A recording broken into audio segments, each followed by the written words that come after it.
Hey everyone, Swordsman here. Welcome to the Crimson Sakura Lounge. Come on in, my dear friends. There's a chair and a drink waiting for you. First off, I'd like to take a moment to really thank everyone to be here today. I'm sure all of you are really prepping in for the holidays coming up.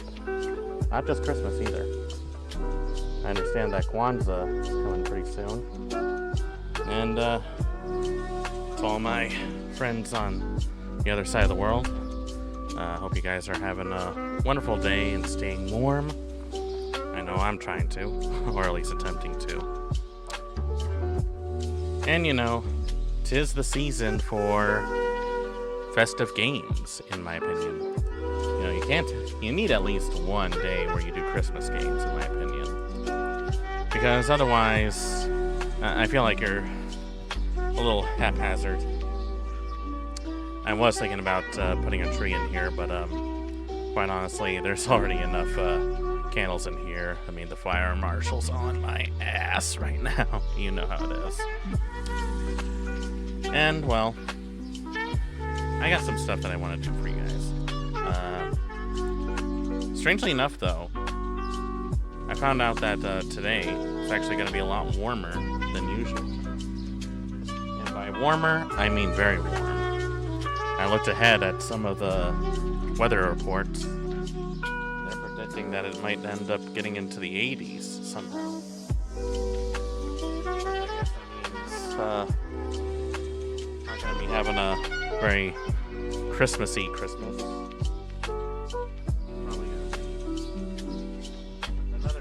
Where I have to wear shorts again.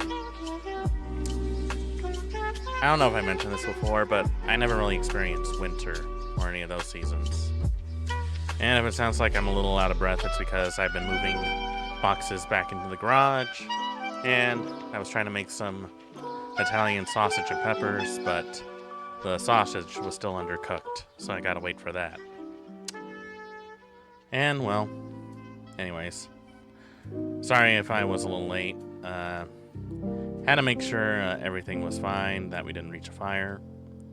And I hope you guys are doing well, because, well, today we're going to be going back to probably one of the most festive of Christmas games, and that is Parasite Eve. Yeah, Parasite Eve. Or as I like to call it, New York Simulator. NYPD Simulator, if you will. You have to wonder, what do the boys in blue do when Captain America, Spider-Man, and the Fantastic Four aren't there to save the day? Panic! But of course, since they all need their jobs, I'm sure some of them actually attempt to try and fight off superpowered beings at some point, just like in this game. Now, this is a game that actually holds a bit of nostalgia to me because, well, I actually grew up playing this game. I had fond memories of playing it, and by fond memories, I mean I kept replaying that first battle over and over and over again because I never knew how to progress to the other side of the stage. I thought, you know, that was it. That I was just running from one side of the room to another. I mean, it is crazy to think about that, but you gotta remember, my first console didn't really come to me until I was around 10 or 11 years old. And that one I played when I was around 5 or 6. And at that time, I was still playing a Sega Genesis. So you can imagine the surprise that a younger swordsman like me playing this game was pretty interesting. I actually thought I beat the first stage already. I mean, it's crazy to think about that. But to me, a game lasting more than 10 minutes was a new concept to me. And I still never got to like the main part of the side. I don't know if it's a secret ending or a canon ending. I'm pretty sure it's one of those. But there was another ending to it that I didn't realize, and that was you had to play through it again in New Game Plus, thankfully. And, well, turns out the real ending was hidden behind you having to beat the game a second time. Which, that kind of always pissed me off. Like, that doesn't seem like fair, if I'm being honest. But hey, who cares about fairness, right? And if you're wondering the real reason why I'm playing this game now, well, it's because I found out there was a sort of a sequel coming out. And by sort of sequel, I mean a full-blown new game. I don't know if any of you guys saw the trailer for it, but it looks awesome. So let me play that for you guys. A friend of mine actually showed this to me a while ago, and I wanted to show this to you guys.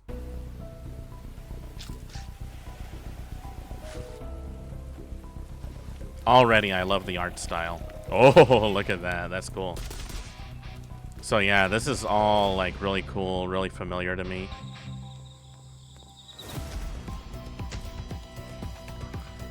God, it looks so grotesque. Oh, look at that. That looks so cool.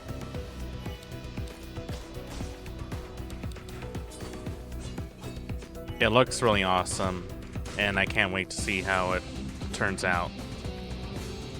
And you get swords this time around, which I like.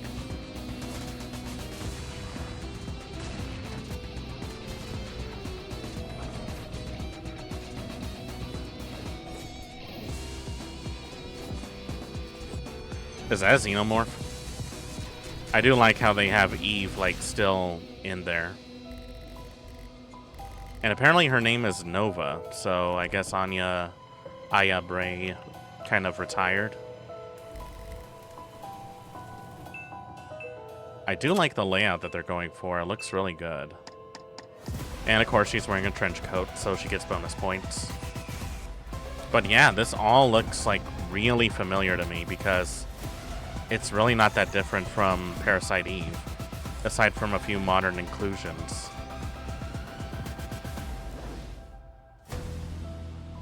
So it's called Parasite Mutant, which was really awesome to me. I really like how that looks. I really want to play that for sure at one point. But I am on the fence of whether or not I want to stream it because it's technically a modern game, which, you know how my feelings are about that. But I don't know. Like, I might be convinced to try it. And speaking of that, there was a third Parasite Eve on the PSP, technically, which I might be able to do that if I ever get to finishing the entire series, which I really want to do, because I do love Parasite Eve. It's a very underrated gem. One that so many people overlook, and one that fans have been screaming at Square to actually do something about it. But, hindsight's 2020. Speaking of games to stream, though, I did find something out in the gaming world about some news that really made me upset. Now, let me preface this by saying this. And, let me say this much. I play a lot of retro games and a lot of retro systems to sort of preserve not just the history of games, but also to bring nostalgia to people. But over the years, I've avoided Nintendo consoles because, well, Nintendo is one of those companies that really doesn't seem to care too much about what people think. They're very stuck in their old ways and they're very stubborn. And that's cute, but also kind of annoying. And, you know, I tried playing Eternal Darkness, and that was on the GameCube. And there were a couple of Game Boy games I wanted to play too. And of course, there's some retro anime games that were exclusive for the Super Famicom and such, which maybe at some point I'll touch. But I heard news concerning about their recent Metroid Prime game, Metroid Prime 4. And, well, they did something that really made me visibly sick to my stomach. And I think this is going to be the final nail in the coffin for me, where I just axe Nintendo completely and just avoid playing their IPs altogether. Which is a shame because I'm a fan of Fire Emblem and such. So, I don't usually care much for gaming news because I really don't, I really like to get a first-hand impression about it first. But I need you guys to look at this, and I'm not even gonna say anything.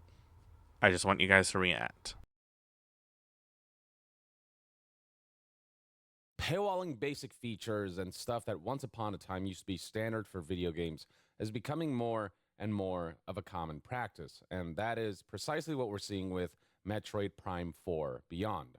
A game that, has been well received by critics generally. It is lower score than past Metroid Prime releases, with them being 90 and above, but still, generally, if you enjoy the Metroid Prime series, you'll like Metroid Prime 4 is the general consensus. But one area of this game that has garnered universal criticism is its desert overworld, which almost acts as the way Hyrule Field does for Zelda, where it's this overworld that connects all of the different dungeons together. But the overworld of Metroid Prime 4 in particular has been criticized for feeling a bit barren, a little out of place for what is the Metroid Prime experience people know and love. Aside from the desert segment being aesthetically just not as compelling as it could have been, there's also the fact that acoustically, there's just not a whole lot going on. Here's Andre, for example, saying, "I genuinely think the desert would have been at least 3 times better if they had put some banging music behind it, but it just feels so vapid," and you can hear that for yourself.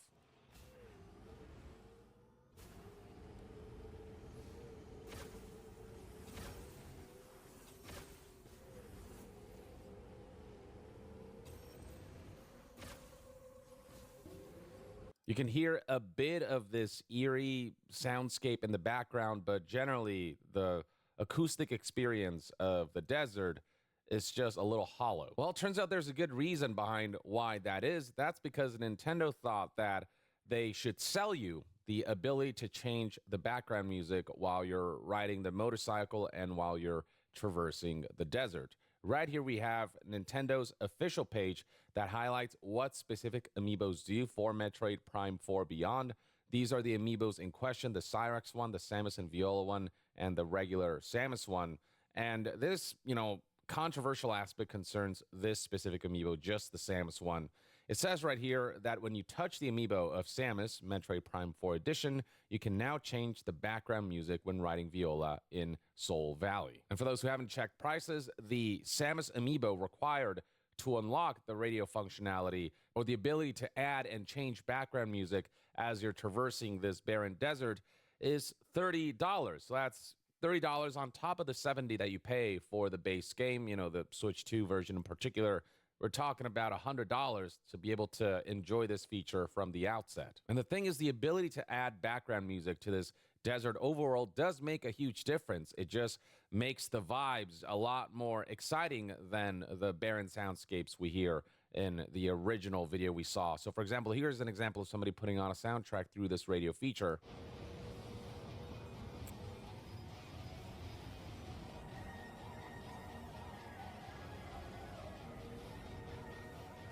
I mean, this gives the overworld desert so much more thrill and epicness and personality than if we go back to that original clip.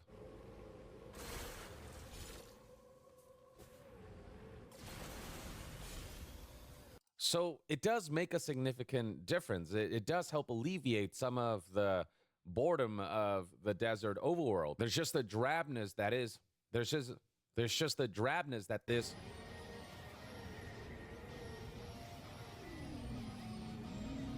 absolutely does help alleviate. Now, it is worth highlighting that people have pointed out that you can actually unlock this feature, but that's only after you have done 100% logbook scans, which is basically endgame stuff. So while this feature can technically be unlocked in-game, the requirements are so significant and stuff that you can only achieve in the endgame that by the time you unlock this feature, you'll basically have played the entire game, making the in-way game to unlock this feature just kind of moot. And the only way to play with this feature intact from the outset is to purchase the $30 amiibo. And with the ability to have background music in an environment being a basic feature of video games, this just feels incredibly stingy on the part of Nintendo. I mean, you look at frickin' Hideo Kojima and Metal Gear Solid 5, as well as Death Stranding 2, and the way they give you a radio feature and you can cycle through frickin' licensed music even. I mean, imagine if that stuff was paywalled, given what a huge appeal of the game that one feature was. And it could have been the same for Metroid Prime 4 and its more drab desert segment. Could have helped lighten up that whole area. It's why people don't feel sympathetic in promoting things like the Amiibo, which is this device that can essentially have all the Amiibo data in it without having the Amiibo. And here's Kendrick Lobstar with this sarcastic post. Reminder, it is illegal to use a device like the Amiibo, which is $12, to skirt around the $30 greed of a $4 billion company, unless, of course, you own every Amiibo and manually scan them into the Amiibo after wiping it because it comes preloaded with all of them. You should never do this. You can feel the winks and nudges right there. But yeah, I mean, this whole topic has gone kind of viral with Luke Stephens highlighting the absurdity of this, the fact that they locked music while riding through a desert behind a $30 paywall. Am I missing something that makes this not insane? I don't think he is. This has garnered 4.7 million views and over 21,000 likes as of the recording of this video. And the thing is, this is not the first time that Nintendo's pulled something like this. Recall that with another Metroid game, Metroid Samus Returns, they locked the Fusion mode difficulty behind this specific Metroid amiibo. That game does have a hard mode, but there's a mode even above that called Fusion mode. But the only way to access the most difficult mode for this game is through this amiibo. It is a basic feature, a difficulty mode, a feature that was stripped from the game and then sold back to you through a toy that not everyone will want. And there are plenty of topics out there of people discussing some of the worst implementations of amiibos via forums like Reddit, where folks are highlighting how Mario Party 10, Animal Crossing Amiibo Festival, and Metroid Samus Returns are some of the most infamous examples of just straight up paywalling significant features or basic features that once upon a time were assumed to be just a standard element of a video game behind a paywall. And I mean, plenty of people are enjoying Metroid Prime 4 overall, but that is definitely one aspect that has been a stain for this game. And it's really unfortunate. And this is something that we don't want to normalize. We don't want to let this be something companies get comfortable with, because next thing you know, they'll be stripping more and more things from the base game so they can sell them back to you as, you know, premium features for additional cash, when that stuff should have been part of the title's launch. And it might encourage other companies to do the same. I mean, we've seen something kind of similar happen with Like a Dragon Infinite Wealth, that paywalled the New Game Plus feature, a basic feature of this series of and of any video game, really, behind the deluxe edition that is $15 more expensive than the standard edition. Stuff like this and what Nintendo is pulling with amiibos is what we want to prevent from being normalized in this industry, especially when on the other end of the spectrum, you've got plenty of consumer-friendly developers who've given out these kinds of Sorry about that.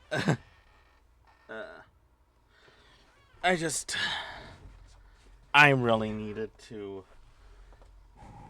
stop that before I got way too upset.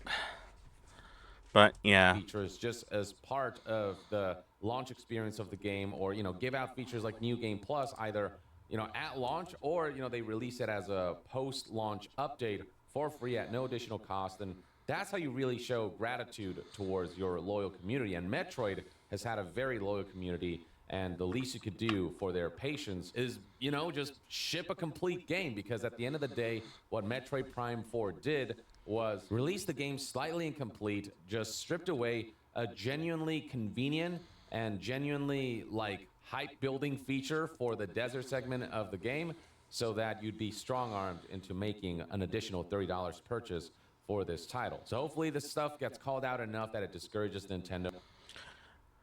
It's stuff like this that really, really makes me dislike a lot of the older gaming companies. And you want to know something? I really wish that Nintendo wises up and actually removes this kind of thing, because, I never really cared much for Nintendo games, if I'm being honest. I think there are some great games in there. There are Zelda, Mario, Metroid, Castlevania, Contra, Fire Emblem, Mega Man. But then they pull stuff like this, and they show just how stubborn they are. Like, they will shut you down if they find out you're using emulators. They will call you out for not buying them directly from them. And I would excuse that if they actually made getting some of their older stuff and current stuff a lot more accessible and easier to use. But with this like this right now, and things how they are, Nintendo is not gonna get any of my money. I'm not gonna play any of their games. Like, I'm sorry. I wanted to finish Eternal Darkness. I really thought that was a great game. But yeah, no. I don't think I'm gonna be playing anything Nintendo related anytime soon. At least none of their main IPs. There are some stuff that unfortunately I will have to use, like Super Famicom and stuff like that to play.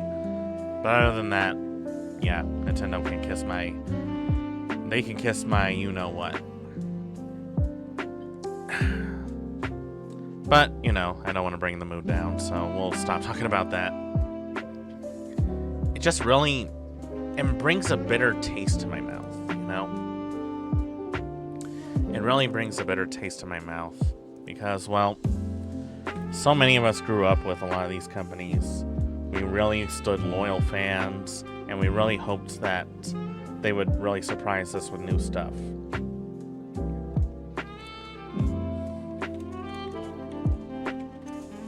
And, I really wanted to give Nintendo a chance.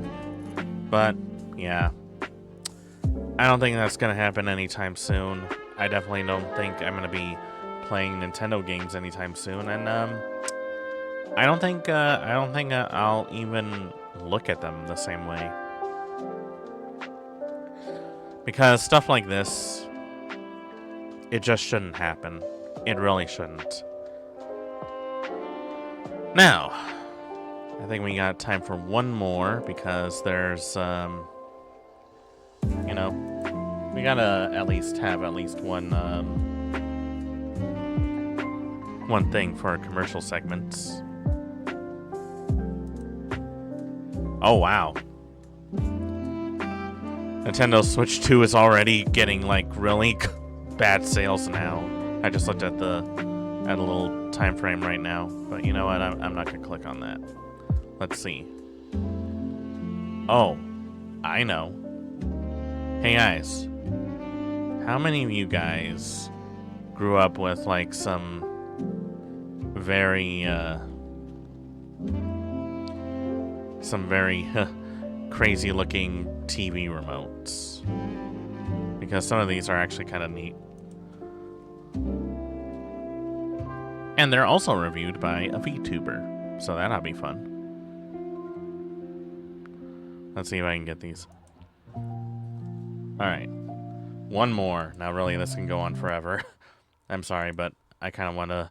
I don't want to do this in a bad mood, you know? The TV remote is a device that you probably don't think much about. I mean, they're usually just a boring gray blob covered in buttons. But it doesn't have to be that way, because recently I discovered the niche industry of 90s novelty universal TV remotes. An entire hidden world of some of the most ridiculous gizmos imaginable. I never would have thought something as simple as a TV remote could be pushed to such an absurd level. And sometimes they don't even look like TV remotes at all. But the most surprising revelation of it all is that even though these tacky devices were made in the 90s, they still work on modern TVs, which is just insane to me. So in my endless pursuit of doohickey knowledge, I just had to collect and review these things. I want to know what they feel like to hold, what it's like to actually use, and test out how functional they really are on a modern smart TV. Can I finally replace my boring default remote with one of these, or do they deserve to stay in the 90s and 2000s? Alright, first off, let's take a look at the Telemania Spin Master Reel 2000, a full-fledged fishing rod-themed TV remote. And they fully committed to the bit with this thing. There's a whole reel and everything, it's crazy. If you were a dad in the 90s and you wanted a fishing-themed man cave, this TV remote is for you.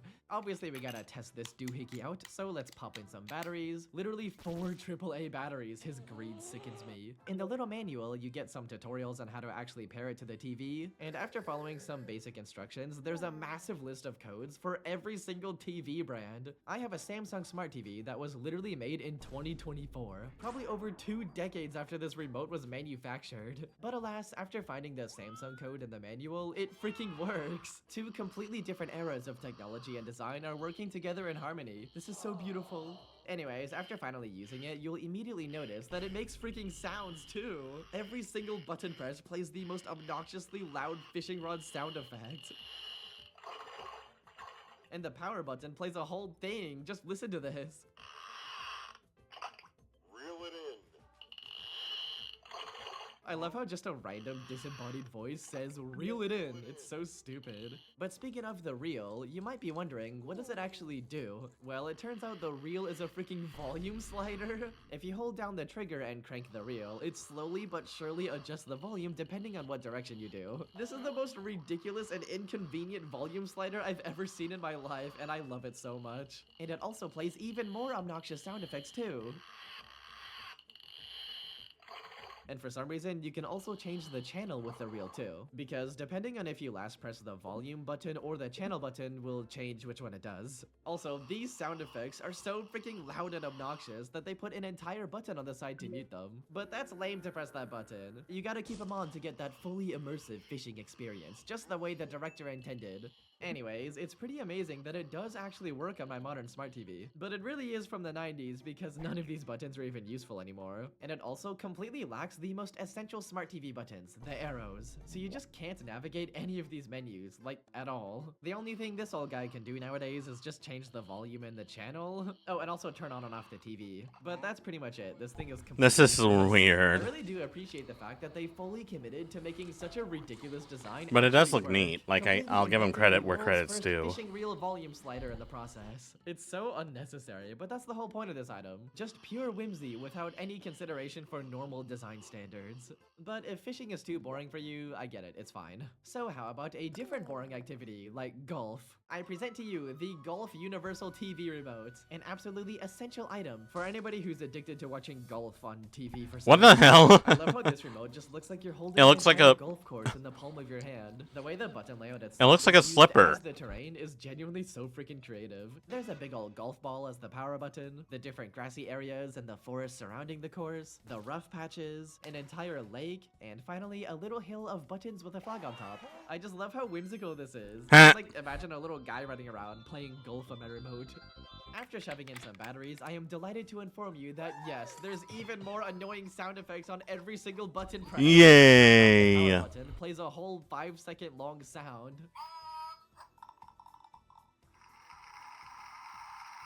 And the other ones just do a swing sound effect. And the first hill buttons play this hole-in-one sound effect. And these ones just play the guy yelling. Once again, these are so ridiculously annoying that there is a dedicated mute switch, but once again, you're very lame if you mute them. There's also, unfortunately, the same level of functionality as the previous remote. All you can really do is turn on the TV and change the volume and channel. I still can't believe they turned a freaking TV remote into an entire golf course landscape. Like, from a design standpoint, this is genuinely impressive. But if you're not impressed by a whole golf course in your hand, what about an entire football field instead? This is the Sports Clicker NFL TV remote, and the main gimmick of this doohickey is that it comes with a bunch of football team stickers, so you can put your favorite football team on the remote. But I don't really know much about football, so I'll just pick a random one and slap it on. Any football fans watching this can write about it in the comments. Okay. And That's neat. It's a whole football field complete with a giant football on the front. I also love how they align the button colors to represent two football teams in the middle of a game, the red team versus the blue team.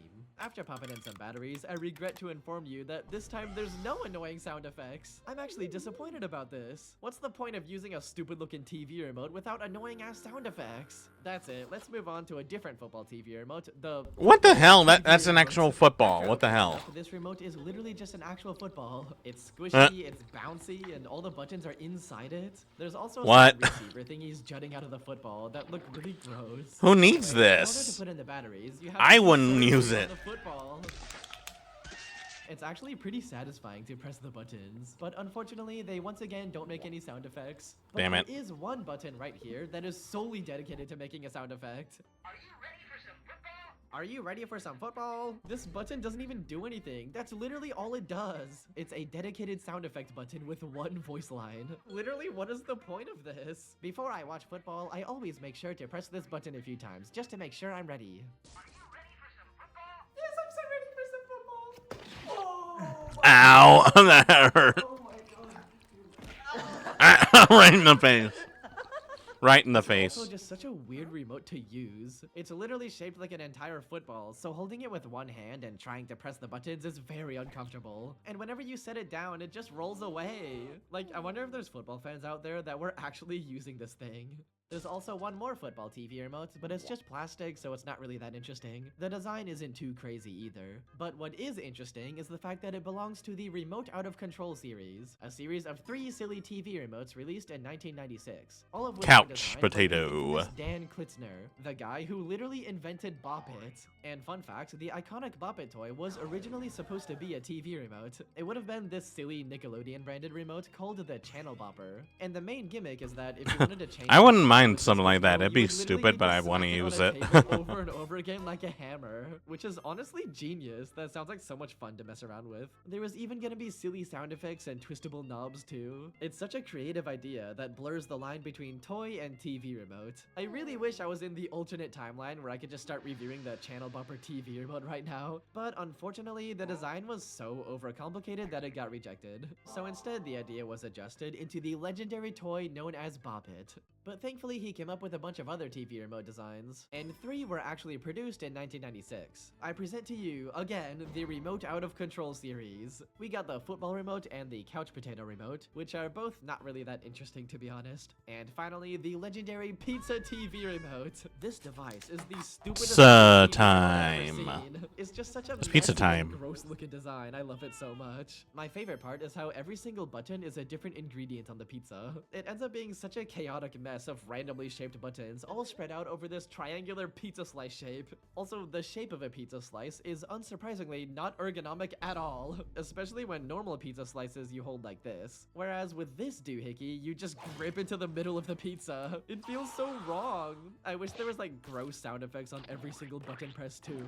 But unfortunately, there's no sounds at all, which is pretty lame. But visually, this is undeniably my favorite design so far. It's so dumb. But after eating all that pizza, you're probably gonna want some dessert too. So good thing I also found a giant chocolate bar. What remote. in the actual Look at this fuck? gadget. It's a blight to TV remote design. That is First off, it has this huge. horrific layout where everything is on a perfect grid. That's a Every remote button you is give the to same size and grandma. color, so it's literally impossible to tell which one is which. Even the labels are just a slight indent into the plastic. And on top of all that, it's so so freaking big. You can barely even hold it with one hand. Also, another random nitpick is that these buttons are the most unsatisfying buttons I have ever pressed in my life. There's no feedback at all, so it doesn't even feel like you're pressing anything. Overall, this gadget goes against every single rule of TV remote design. What a mess. It's also another remote with no sound effects, but it does have one of its own special gimmicks. For some reason, this thing is apparently scented like a chocolate bar too. I remember loving the scented items as a kid, but Yeah, but who it's smells a pretty TV stupid remote gimmick, these not gonna days? lie. Especially for a TV remote of all things. Well, let's go ahead and give it a sniff, I guess. Scented chocolate TV remote. I'm gonna try it. Ew. Does it smell like chocolate? It smells like burnt plastic. Does it smell like chocolate? But it's a chocolate bar. I mean, I'm not gonna lie, there's like a hint of chocolate there still. No, this thing sucks. I mean, I still want to take a Man, that's horrible.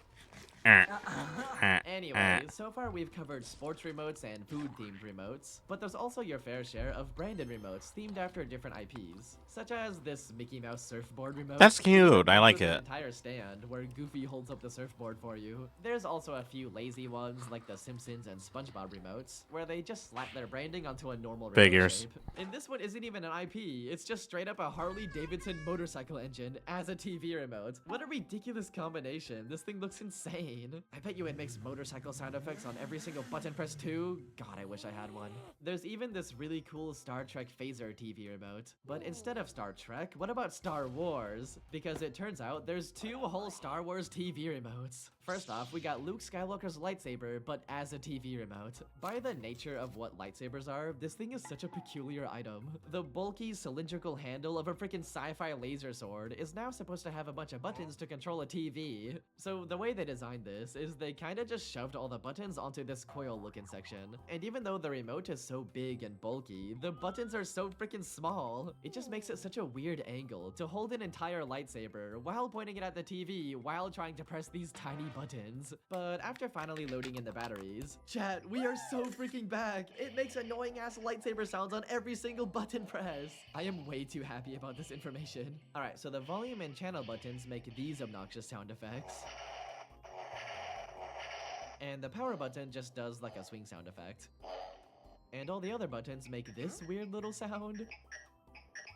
These are easily the most fun sound effects out of any of these remotes. It's almost like you're really in the lightsaber battle. It's so immersive. At this point, this gizmo is more of a lightsaber soundboard toy than a TV remote.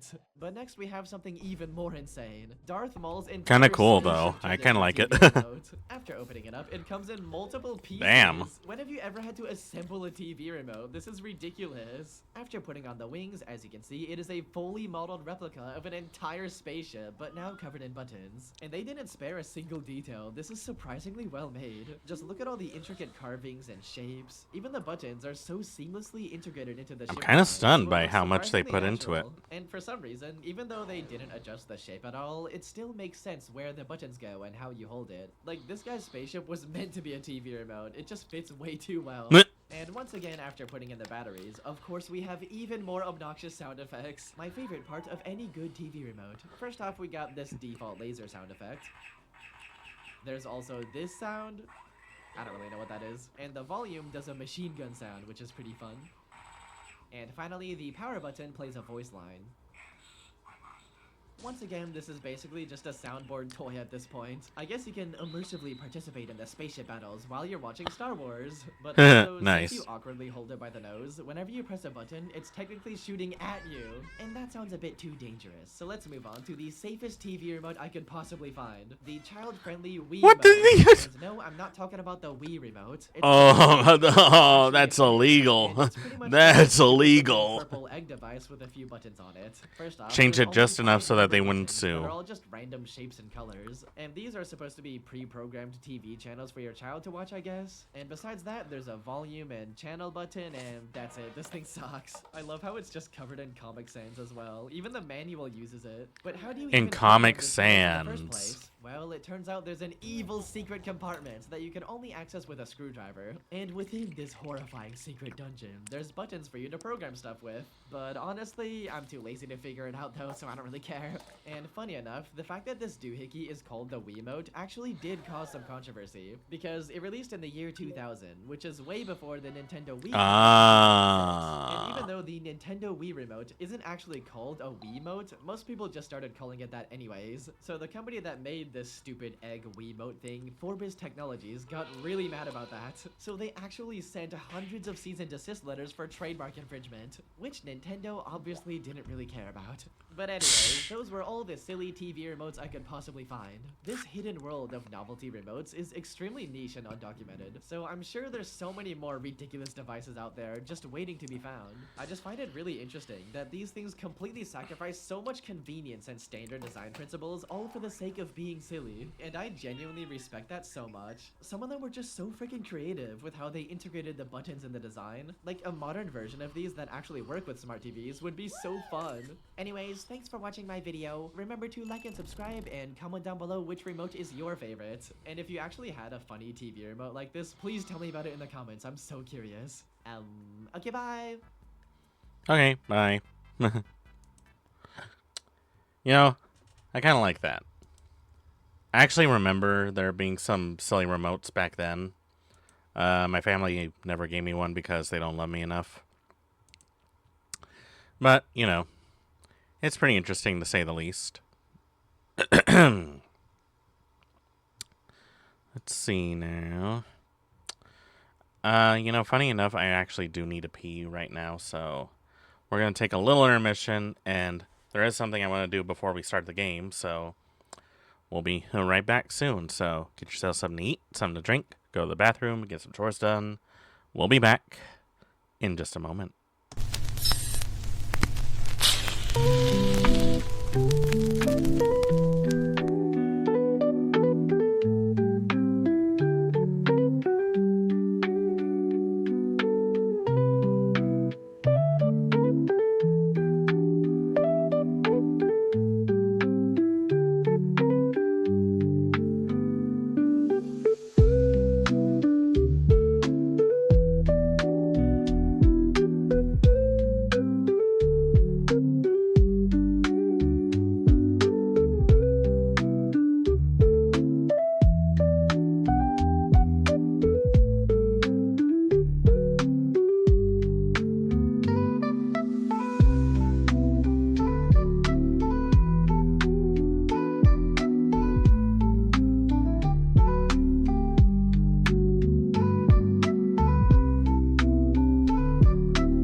All right, and we're back.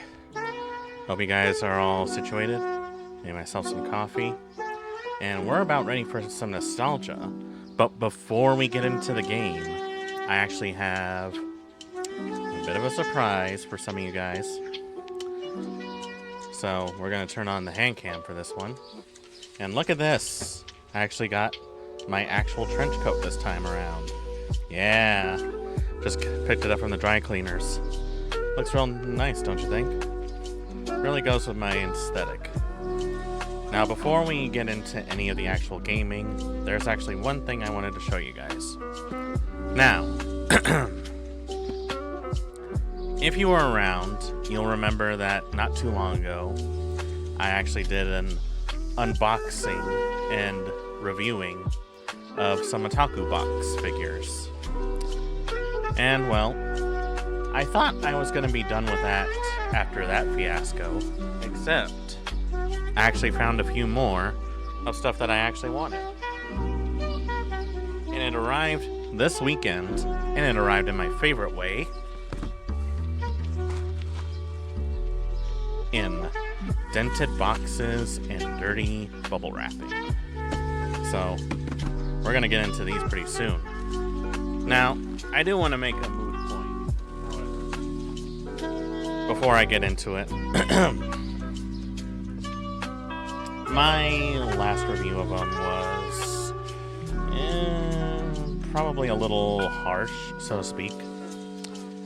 But, you know, it seems like the folks at Otaku Box really don't seem to mind that kind of criticism. In fact, they even encourage it. So, I thought, for the sake of argument, why don't we take a look at a couple of figures that are more centered for, like, to be affordable for someone easier to collect. So, I brought out 3 pop-up parade figures. And these are, like, from an official Good Smiles, with the endorsement of, like, some actual IPs. You can see Rebecca here from Cyberpunk Edgerunners. Very heavily detailed, by the way. Really nice. Let me turn on the light real quick, just to get a better view. As you can see, they got her face pretty well, and a lot of her other features. Her jacket and her guns are pretty good as well. On the back, a little bit of shine on her hoodie, and you can see a bit of her pigtails. Really nice detail, by the way.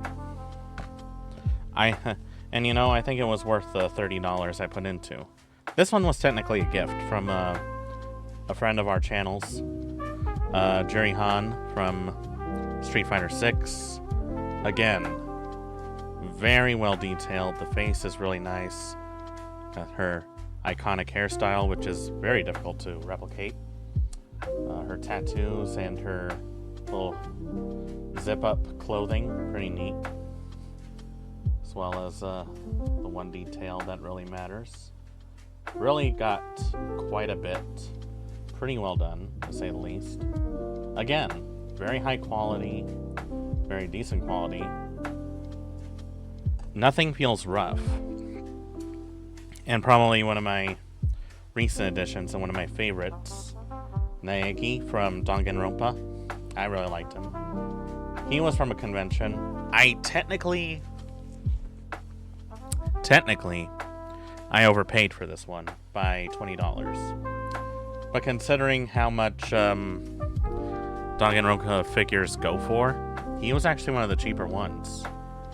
Again, they got his face pretty well. His hoodie and jacket, really well done. His shoes, really well done.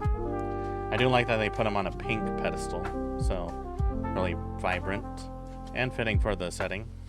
Again, good job. Like, these are very, very good quality figures. I really like that. Now, before we get to the figures, I did order a couple of things that were like sort of extras for, you know, when you get a subscription box, they send you like pins, stickers, a couple of cards. And I kind of felt bad because while I did get a shirt and 3 button badges in the last box I got, I couldn't really show those badges because they weren't exactly safe for work. So, once again, got these from a undisclosed reseller on eBay. Which, you know, if you remember the marketing for Otaku Box, they say, cry about it on eBay later. I'm not exactly crying, but I do feel like I was a bit underhanded. Not sponsored by Otaku Box, by the way. I think because of how I handle things, I don't think they're gonna sponsor me any moment. Ooh, unless inside one of these is a contract to be a spokesperson for Otaku Box, which would be just delightful and well-deserved. So let's see what we got here. I'm gonna check it real quick to see what's in it. Oh, look at this. It has a little, it actually has a little flyer right here. Minifigure to scale figure. Easy upgrade your minifigure to a scale figure today. Just scan the QR code. I don't know if I should show the QR code, if I'm being honest. So this was actually from a box from last time. They give you like a little insight on what to expect. So as you can see here, you can expect on this box that this was part of, there was some Demon Slayer figurines. We also got a keychain, a little knapsack, a bracelet. They were also going to give away a necklace based on Tanjiro's earrings. And a card of Cordelia from Fire Emblem. Got a shirt. And I think that's Sue from the Monster Girl anime. And apparently they do like votes on who they want to put on for their stuff. Apparently they voted on an Attack on Titan button of Historia and Zero Two's bridal outfit for a scroll. And apparently this was their voting. Like, again, they say that you can vote on some of the things that they send. I don't know if that's just what they what part of the box. I doubt it. So let's take a look. First thing we got is a minifigure of Liz, the creator of the Otaku box. So she does like a little bit of her self branding. Let's take a look at this. I do have a couple of minifigures to show off. I'll pull those up later. So this is like a phone holder, actually. And this is Liz, or her avatar, so to speak. She's really cute. I like that. I really like that. And it's supposed to be a phone holder, so let me see. Let me get my phone. See how well it holds it. Oh, look at that. That would be great. Like, it's sort of resting on her little head. Like, you can see how it rests on her head like that. That's kind of neat. You know, I think this would be a very good stand. And you know what? I like this. I like this. This is something I would generally use. So, you know what? Pretty good. Pretty good. What else we got here? Oh. We have another minifigure, but it's not Demon Slayer this time around. It's Attack on Titan. It's Levi in his cleaning attire. I say cleaning attire because of that. Very, very well designed. Kind of reminds me of the deformed figures that I used to collect. Let me see. I have one right here. Let me just get one from here. See if I can get it.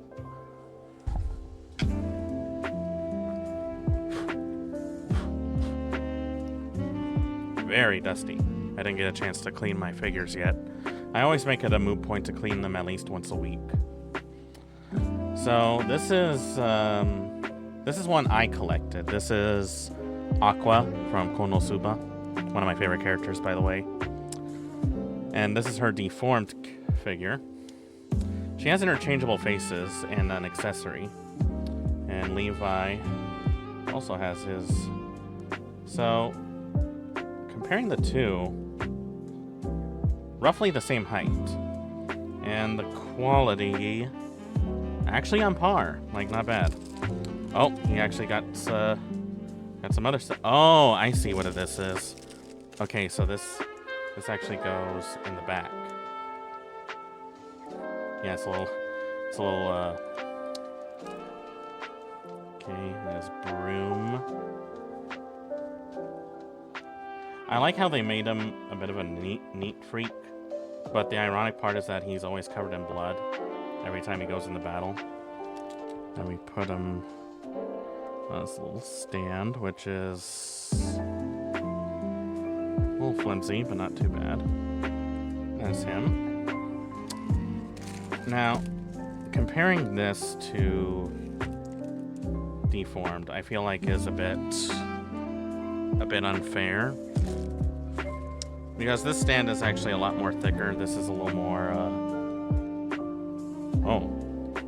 Oh, wait. Oh, he's tilted a bit more. Maybe I put him on the wrong side.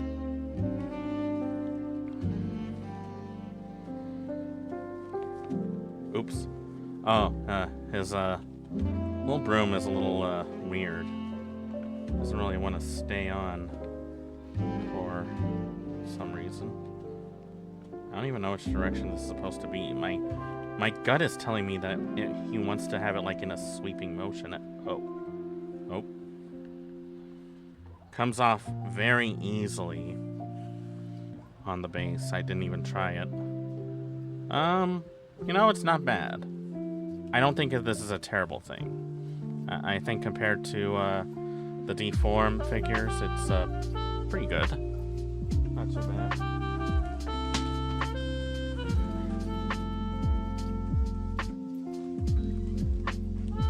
I don't even remember what I dropped. I'll look for it. Alright. Bracelet, which looks like it's still in the packaging. I think this is like What kind of a bracelet is this? I don't think this is Genshin. No, it is Genshin. Yeah.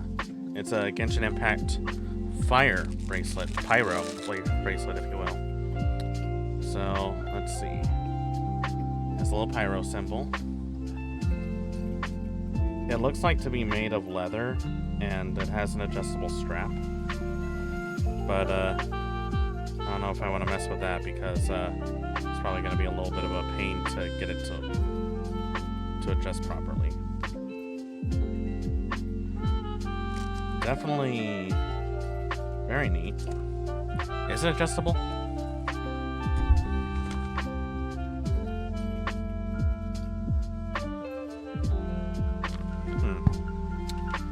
Doesn't say. Like, I wonder if I have to, like... Yeah, this is a very weird bracelet.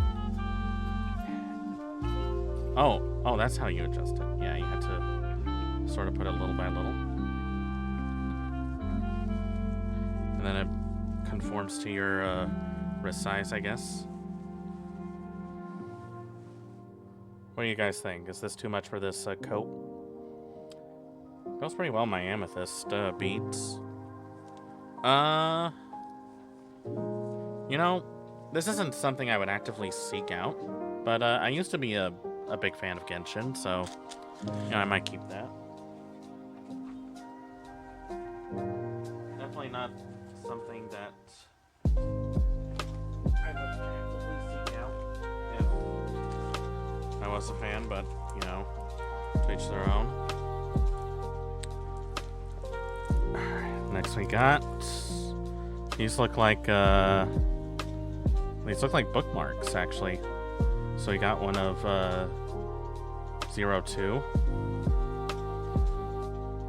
having her swimsuit and having a bit of bubblegum.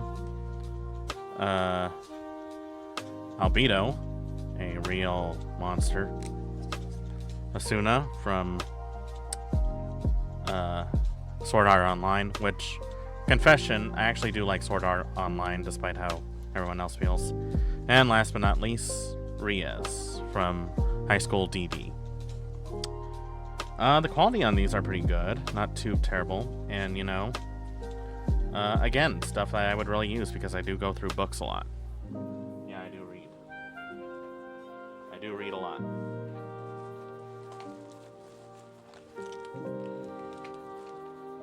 Oh, wow. Okay, this is interesting. This is our first HoloLive introduction here. We got Holo X Omo. So this is from the Omo Cat shop. Made in 2016. And it looks like a lanyard. Let's give that a look. Like most people I know who collect these, they always keep them in the packaging. Like never once do they ever like try and take them out of the packaging. They're trying to find some excuse to keep them intact. But it's like, you know, if you don't at least take the time to appreciate them, how can you enjoy your product? And here we are. Like, I don't know how well you can see this. It's got like quite a few talents over there, including some that have graduated. Don't see any of the big ones, but you know. We got Sana, Saris, Mume, Chrono, Bees. So, really nice. It's very cute. I do love pixelated stuff. And I do like that this is like a metal clip, so again, something I would really use. Not bad. Pretty good. Pretty good. Not bad. Alright, let's see what we got here. Alright, this one I'm a little worried because it's a little reflective. This is an Otaku Box keychain. Very reflective, by the way, so I'm a little nervous to show it, but thankfully the light is covering it a little bit. I never seen one put in a box like this before. Like generally that means it's special edition.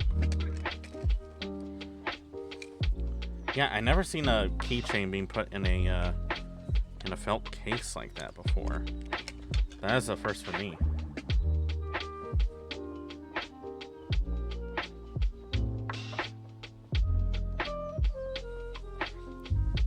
It's actually got some weight to it, like some serious weight. I'm a little worried because it's reflective. It even has a little something on the back.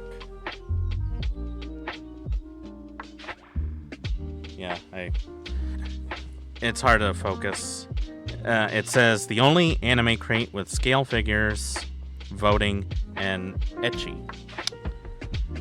Not entirely in that order. Kind of cool. It's a little heavier than most keychains that I've collected over the years. So, I don't know. Maybe I'll give this to a friend of mine. They might like it.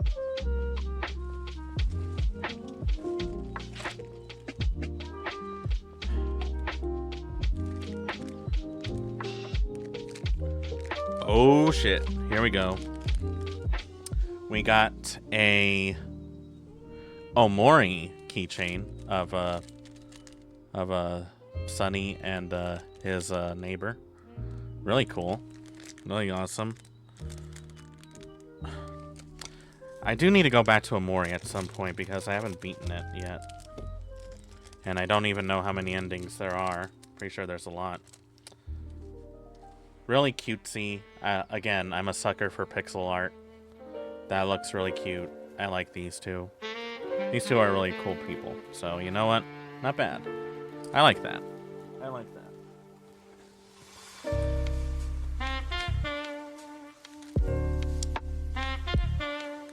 We got a training card. Oh, well, at first I was gonna show it, but again, this is another one of these cards where they're drawing a lot, so I can't show everything. So I'm just gonna keep my finger like right here, and hoping to God that I don't get banned by Twitch. Not that I care.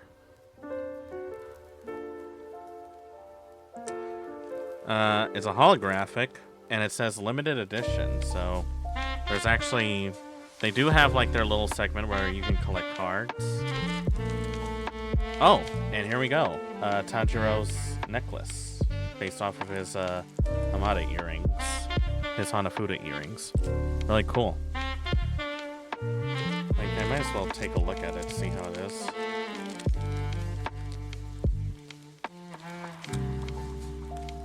Like, again, these are like really nice little treats, so to speak. Very well made, by the way.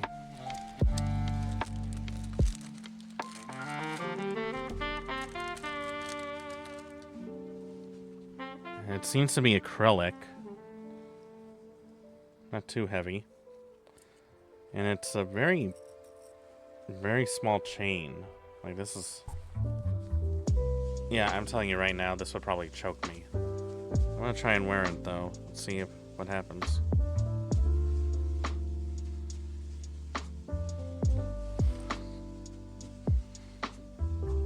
Yeah, that's way too small for my fat neck. Oh, that's a shame. Well, you know, if nothing else, I got some good stocking stuffers, so probably give that to my brother at some point. So overall, the small items, like, pretty decent. Like, I do like them. Like, there are some really good ones, and again, a few of them, there are things that I would actually use. The necklace, the lanyard, and the bracelet, pretty good on their own. Like, I don't know, of the three, I guess the Hololive lanyard is one I would like the most. I definitely love the keychain, though. This keychain. This one's a little heavy. I think it would make a very good paperweight. And of course, we got the bookmarks and the collectible card. I wish I could show the card to you, but still kind of not safe for work, so I'm playing with fire if I show that. The minifigure, not terrible. Not terrible in the slightest. It's a little flimsy. Definitely not for me. I'm not a really big fan of Attack on Titan, if I'm being honest. I know I'm a monster. But you know, I don't hate this. And of course, like the phone holder of Liz, really interesting. So not bad. Not bad on itself. Well, all right. Time to get into the main event of it all. And these were the two figures that I was like the most excited for. Get her out of the way for a bit. Again, not sponsored. And I don't think Liz will sponsor me anytime soon. With all the crap I talk about some of her products. But you know, like maybe out of a whim I'll message her and say, you know, I did a couple of reviews of your boxes, and I wanna sort of like see if you can send me something recent or something of my choosing, so that I can do a proper review of them. And you know, we'll see what happens. We'll see what happens. Now these are two figures that I actually genuinely wanted, so I'm really curious to see how these came out. There's the QR code if you want to scan that, but again, I don't recommend it. So we got two figures, and they're still in the box, surprisingly.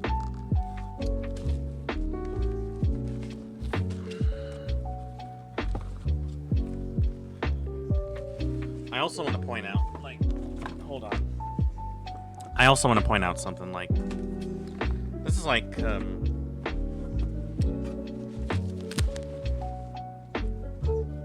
this is like a little bit of a gag to me, but I find it interesting how the owner Liz put her like own avatar as sort of like her mascot for her subscription box services.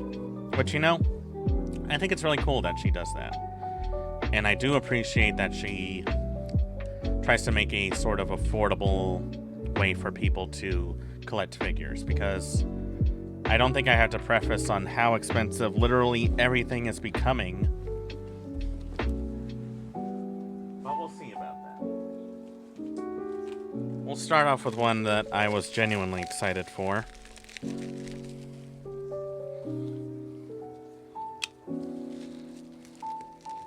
That is the wrong blade that I was trying to get. Got it. I hate these like multi-tooled knives.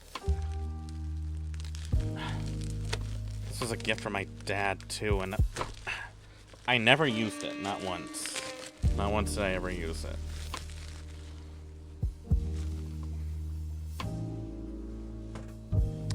So let's see. Let's see what we got here.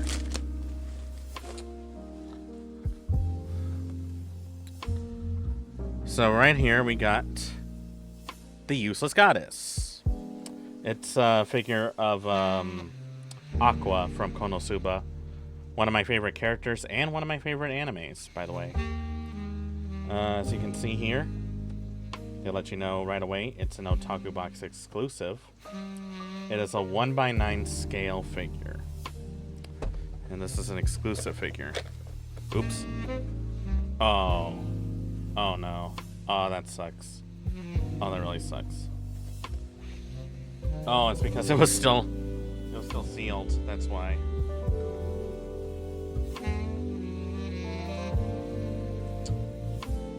I mean, well, I guess that also shows like the quality of the boxes. Like, kind of sketchy. Let's see. Let's pull her out right here. Oh, wait. That was her base.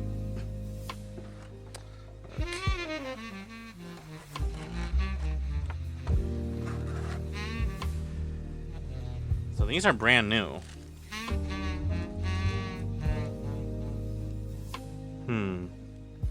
Well, the first thing I want to say is look at this base. There's like little indents on these. I don't know where that's from. I don't know if that's on purpose or what, and there's a few scratch marks on it. The pegs seem to be metal, which assumes that the quality of this is going to be really good.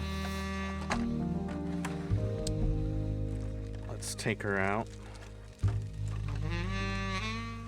We got our little wand with her. Let's see how well she looks.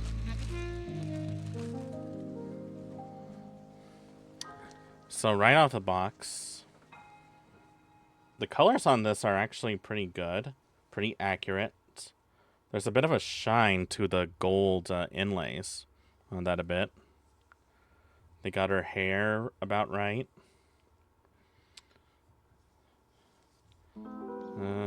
Nothing too out of the ordinary, actually.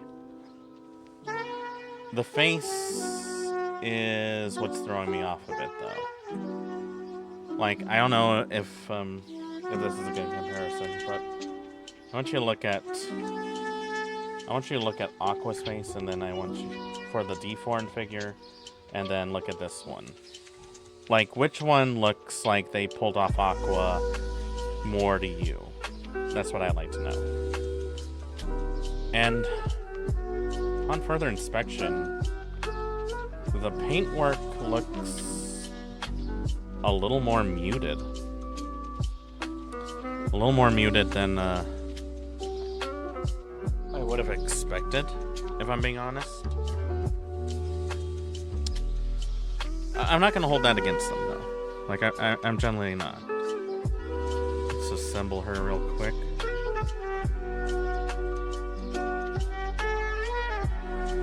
Wait, huh?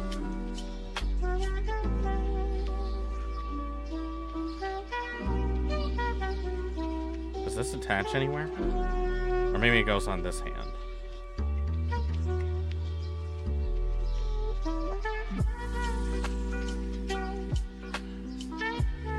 Kind of hard to get it in there.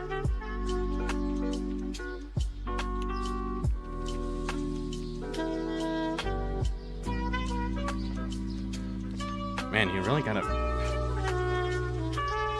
Does this attach at all?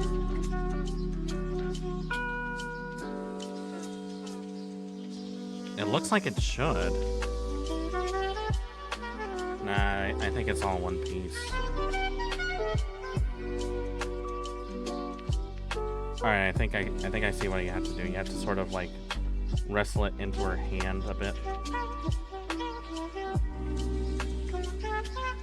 Or wait, do you?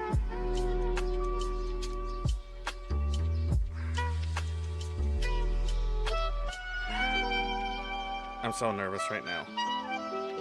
I don't want to break this figure because this is one I was genuinely excited for. Okay. That looks about right. Now, let's see. I think she goes like this.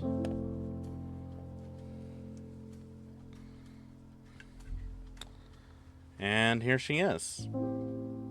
Overall, quality, pretty good. You know, compared to our other figures, I guess, it's pretty close. And I've always wanted an Aqua figure, so this is one I genuinely wanted. Now, the next one I've got is actually from, there's actually another Rem figure from ReZero, which, by the way, I just started watching, and I gotta admit, I liked it more than I thought I would. Like, I've seen some messed up stuff happen to characters before. That one really felt like I was watching someone getting tortured for no reason. The only two characters I think who have suffered more than him I would have to say is Rika from Higurashi, obviously, and Guts from Berserk. And the only reason I would say Guts is because those two can technically die and come back, Subaru and Rika. But Guts, he's stuck with his choices, so he's not so lucky.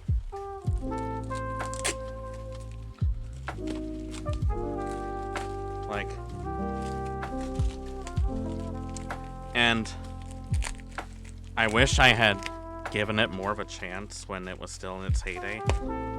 But I'm kind of glad I'm getting to watch it now because apparently there's a lot of talk of a season 2 coming up, which, you know, anyone would be excited for.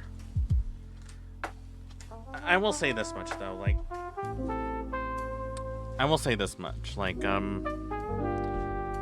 I'm okay with a short series, if I'm being honest. I think sometimes when a series goes for too long, it kind of loses its flavor.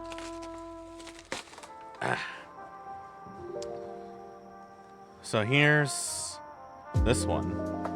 And apparently it has a removable top feature, which I'm kind of nervous to show. And it came in my favorite way, in dented boxes. Very dented. And I do love Rem. She is cute. But if you were to ask me whether I feel like Subaru would be better with Rem or Emilia, it's kind of hard for me to choose, if I'm being honest. Okay, it has a removable top, so actually nervous to show this, so I'm gonna pull this away so I can, just to make sure that it's safe to show. Oh, it is. Oh, and this one is like so much bigger too. So here she is, and she's dressed in a kimono this time around, which is really neat. I like that. And her hair looks a lot more darker than I remember. Does it seem darker to anyone else? Because I don't know if because it's been a while since I've seen her with dark hair before.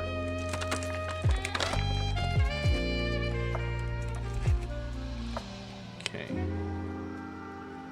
Oh yeah, like I'm a little nervous to show, so I'm gonna keep my thumb right here, but as you can see, she lays down pretty well. And her kimono actually has quite a bit of detail to it.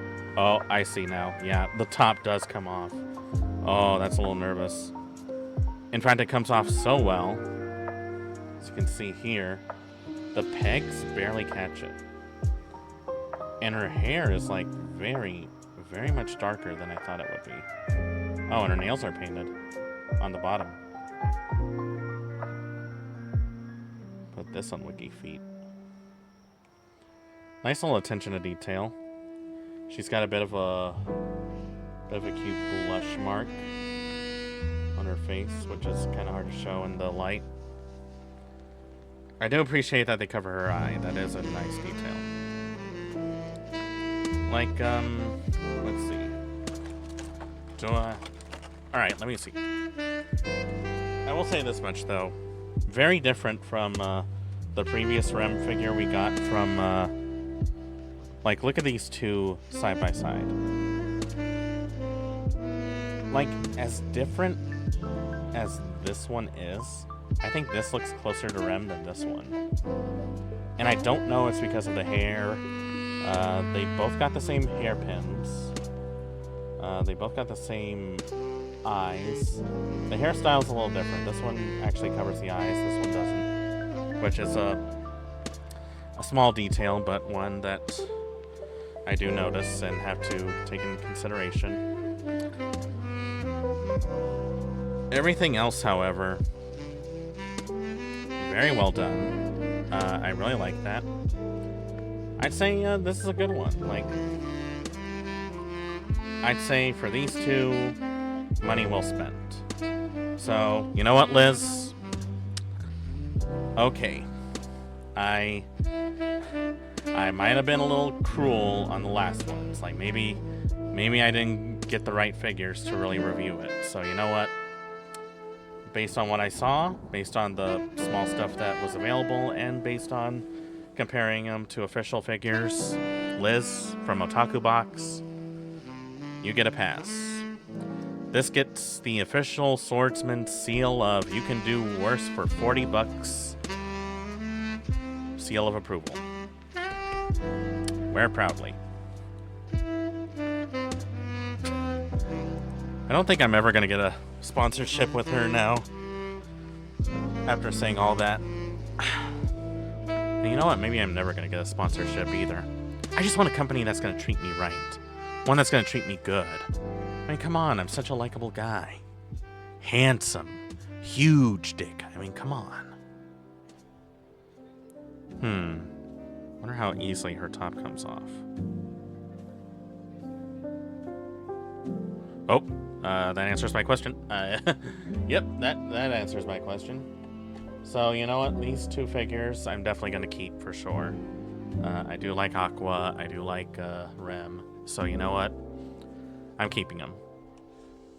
And funny enough, these two series actually did a collab with each other at some point, and there are figures of Amelia and Aqua clothes swapping with each other, so kind of fits the bill. So you know what? I don't mind this. Well, anyways, now that we got all that shenanigans out of the way, let me change the category real quick. Let me pause the music real quick. Actually, you know what? I really need to pee again. That coffee went right through me.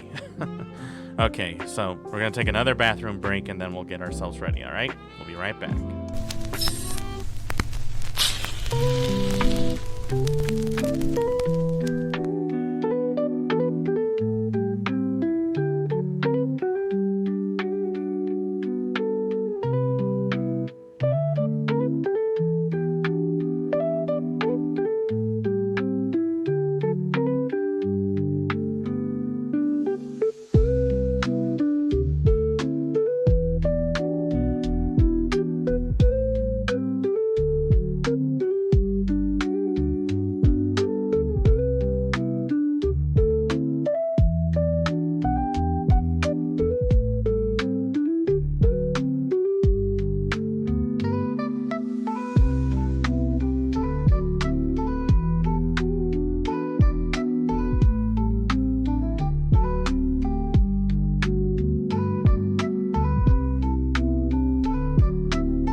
All right. That was real quick, right? Okay. Let's get ourselves ready for the game. And you know what? I think for this juncture, we're going to start innocently enough from the beginning. Only because I kind of forgot where I left off.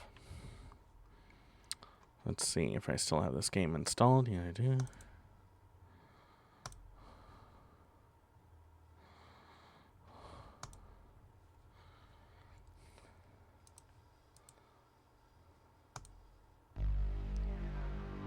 Ooh, that. Ah, you hear that? Oh, there it is. Oh, I love that sound. God, I love that sound.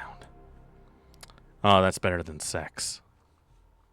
Legitimately, it is better than sex.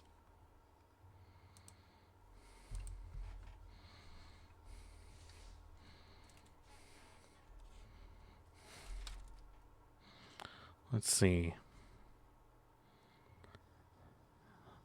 Yep, made by Square Electronics Arts before it became Square Enix. It was Squaresoft. I'm just gonna let you guys take in this this opening. Lady Liberty. Really good music, by the way.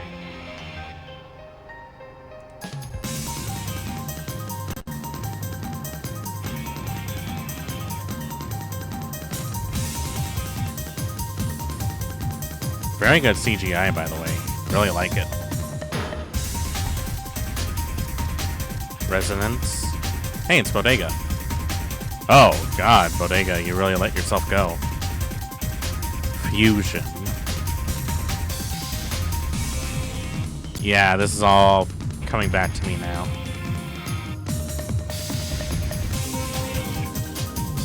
Somehow it even brings back a skeleton to life, which I don't even know how that happens. Selection.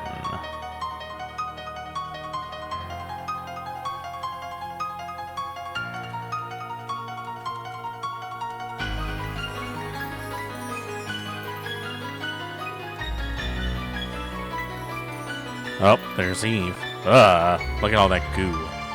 Conception. Conception goo. Goo Nation. I don't know why that horse is on fire. Evolution. That's why. Evolution.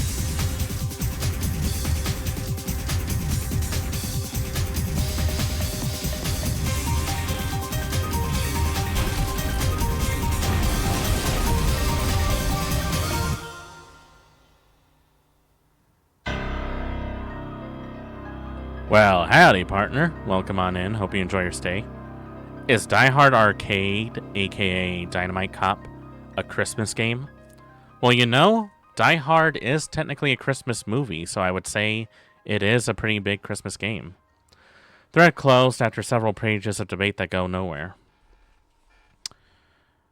1998, wow. You know, I would have to say that it does seem like it would be a Christmas game. I mean, in Die Hard, they say Merry Christmas. It takes place in Christmas. They play Christmas music during the whole series. It seems like a done deal, don't you think? So I would say Die Hard Arcade would be a Christmas game.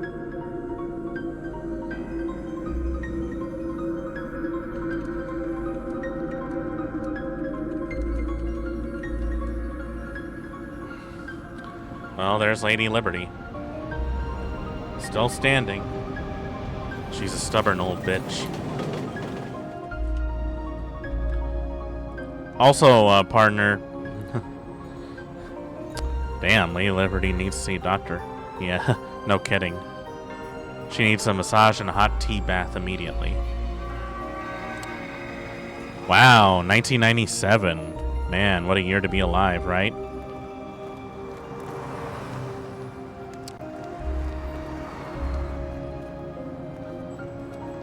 For a game in 1998, this is a really good cinematic. Also, you just missed me opening up some figures. For sure. I had more Otaku Box figures to open up. And you know what? They did better this time around.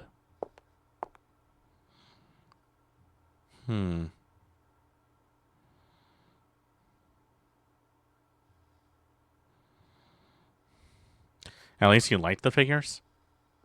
Yeah, I started to like them. Like, they actually came out pretty good. And some of the little accessories were pretty cute too. So, you know what? Otaku Box passes. It gets the official swordsman seal of you can do worse for $40. Wear it proudly, Liz.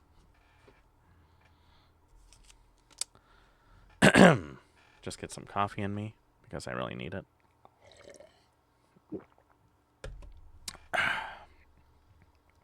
Ah, man, it already went cold. What's wrong? You're the one who wanted to come to the opera.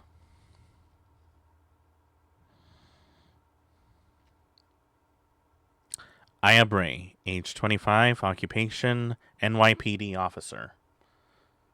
You know, if she really was part of the NYPD, I think she would have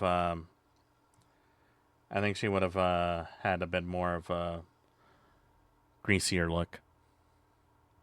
Started playing Claire Obscure on the Linux box. A lot bloodier in the beginning than I expected. Oh yeah, like it wastes no time in setting the tone. Really good game though. Need to go back to that at some point.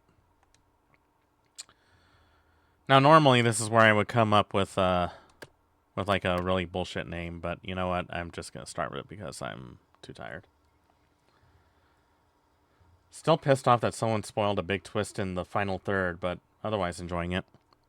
I don't think anyone can really avoid spoilers anymore. The internet is just full of people who want to ruin everything. As they should. It's their God-given right, given to them by Jesus.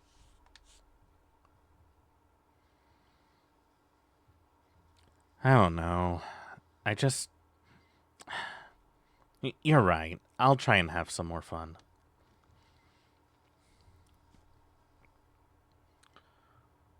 Aren't you glad you decided to come out with me? I even had my dad get the best seats in the house for us tonight. So lighten up. You're gonna have a great time. You'll see. You know, I find it funny that, I never see this guy ever again during the whole game. So that shows just how disposable he was. Please take your seats. The show's about to start. Enjoy the show. You know, I've never been to New York, but, do they still have doormen dressed up like that standing by the door? Out in the cold? Where a bunch of rude people just pass by them and possibly flip them the bird and throw coffee in their suits?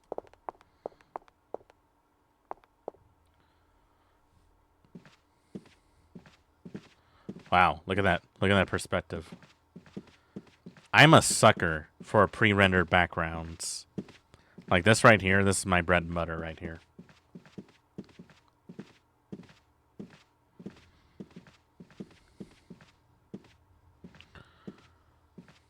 Really gotta set the tone.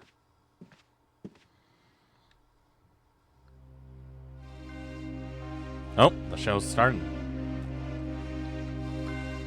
Do people even still go to the opera anymore? It feels like a dying genre now. Well, this is definitely a Square game, that's for sure. A lot of gold and red. Colors of the rainbow.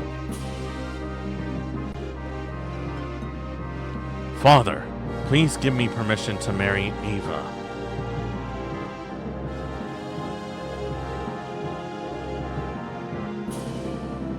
I forbid it.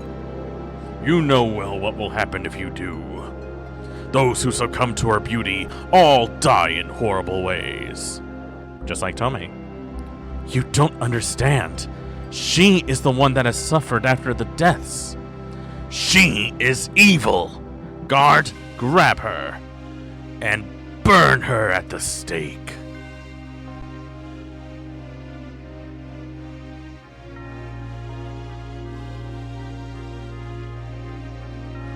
Father!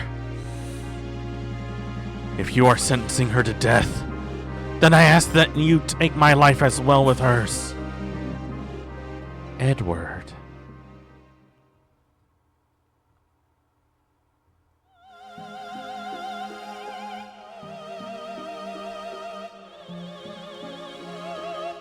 Nice vocals there, lady.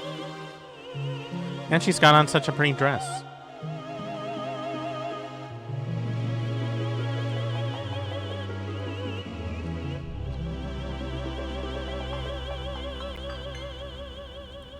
This opening always messed me up when I was a kid.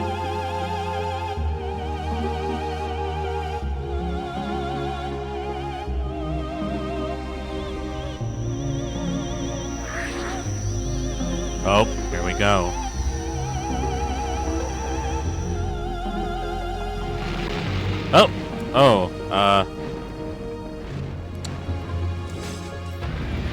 Oh, God. Okay, yep, that's happening. Oh, more's on fire. Okay, now the stage is on fire. Everyone's on fire. That guy's on fire. Wow.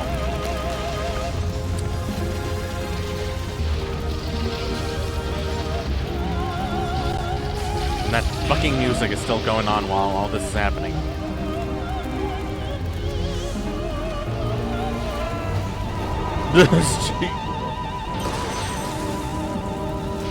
Well, looks like we couldn't stop the apocalypse. GG, everyone. Yep, that's the end of the world. We had a good run, but not anymore. So I guess this is the end of the world, guys. See ya.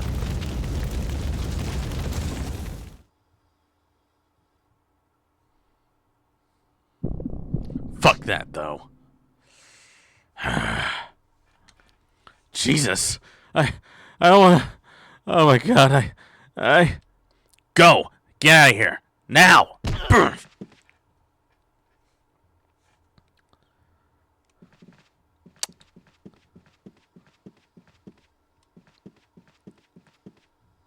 Boy, that show must have been a real bomb. And not just because that there were so many people on fire. Reminds me of the last time I went to Wingstop.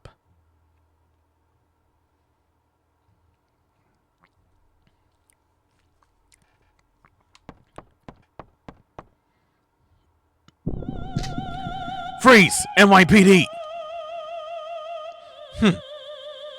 You're the only one who seems to be fine. What?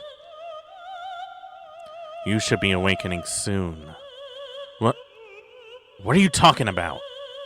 Listen. Your cells are trying to communicate.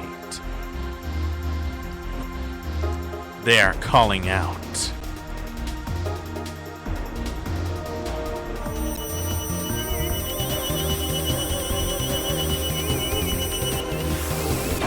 Oi! Alright, let's see. This is what I like about the game, is its combat system.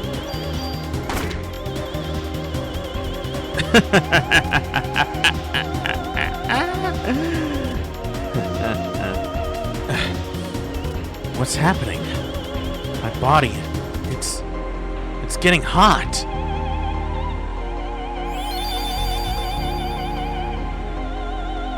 Just as I thought.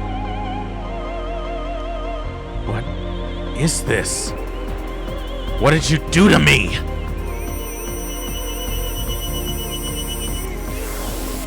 Oi!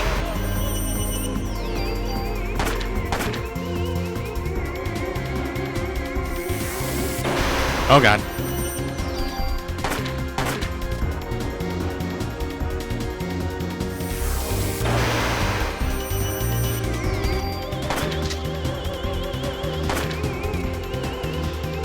Our bodies are communicating with each other. What? Communicating what? What do you want? The more you will use that power, the more you will become like me. Power? What power? Who are you? Eve. Eve? I'm surprised you don't know me, Aya. You should know me well. What? Ah! Flashbang. Ow.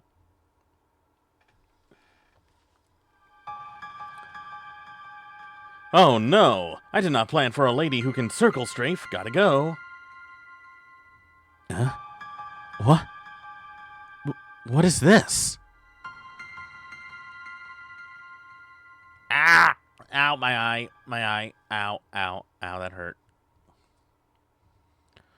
What was that?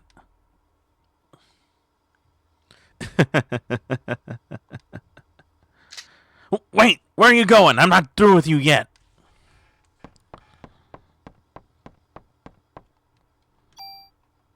Well, that was something. Called it.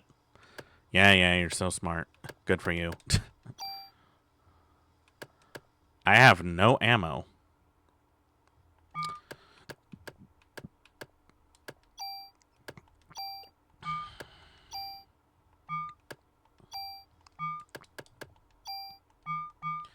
Well, it definitely feels like a Square Enix game, that's for sure.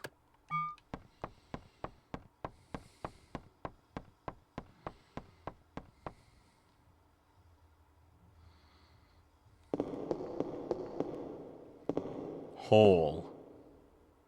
This hole was made for me. I know she's down there.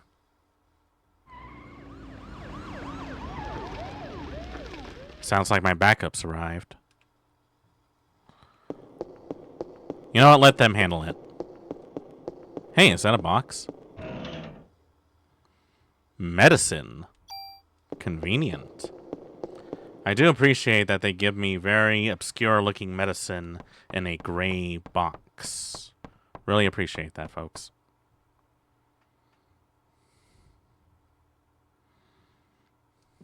I'm telling you, I do not envy the guy that has to clean up this mess. Could you imagine how much time and effort it would take to clean this? I can now understand why movie theaters have such long intermission times. By the way, you guys ever seen those videos of people cleaning up the movie theaters? And they find like all this loose change, some missing wallets, glasses, jewelry. And I think at some point I have to wonder just how much of a percentage is that bullshit? How much of a percentage do you think people would leave that kind of stuff in a movie theater? Like, have you ever been so unfortunate enough to forget your own wallet and purse while watching the Thunderbolts and The Last of Us? Wait, The Last of Us never had a movie. What am I talking about? Oh my god, they better not get a movie. Did you want original recipe or extra crispy? Did any of you want it more pink in the middle?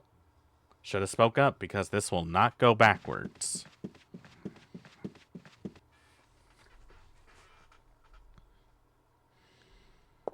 Oh, wait. I'm a cop. I'm with the NYPD. What? Hold on. I'm going to take my badge out. Do not shoot.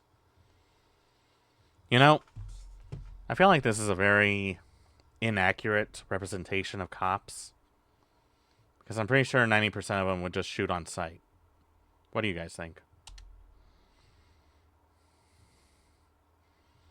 I do like how she kept it like in between her cleavage. Like that's a smart place to put him.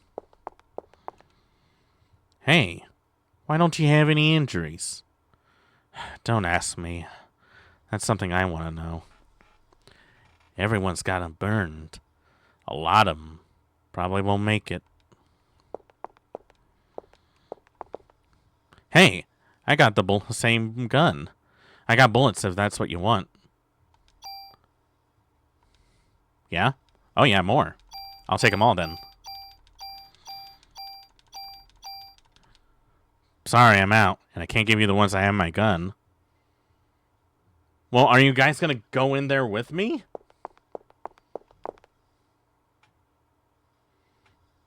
I wonder if it's that thing called,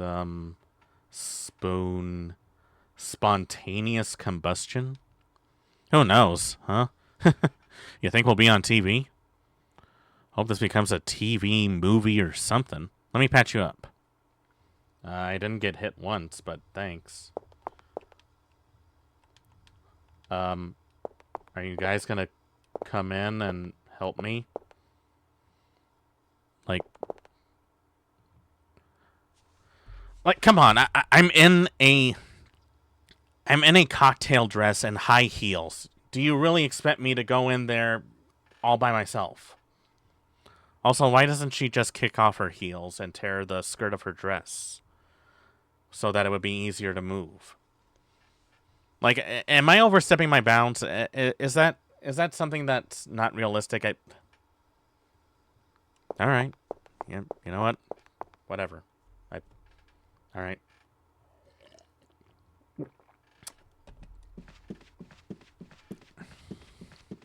Fine. I'll go in there myself to take down the flying mutant that shoots lasers out of her hands and sets people on fire. And you guys can just sit there and, stand guard at the entrance. Smoke them if you got them.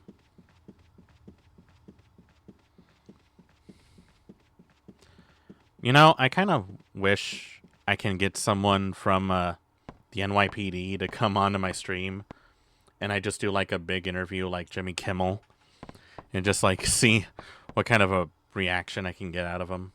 How do you think that would go? Do you think people would want to watch that? All right. Time to jump down. Sticks the landing and high heel wedges. Are you alone? It's dangerous here. You should go. And she's in a hospital gown and slippers.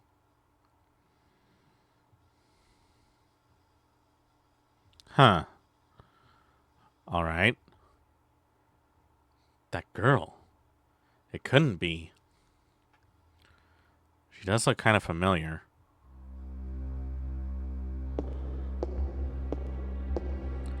Nice echo. I love the music choice here. It's like, it really sets the tone, doesn't it?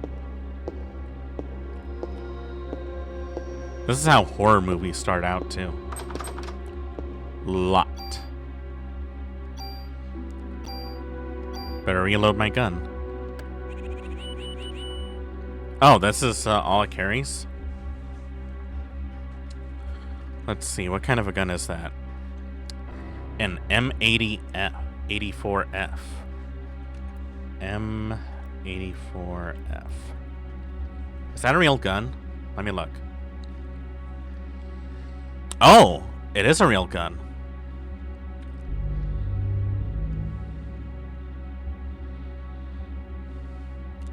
Oh, it's a Beretta model. Huh. I didn't even know that.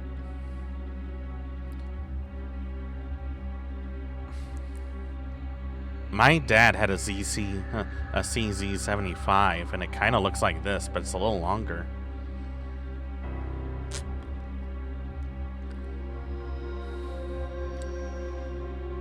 But it only holds 6 shots? Yeah, it says here, 7. The smallest one that has 7 rounds in a clip.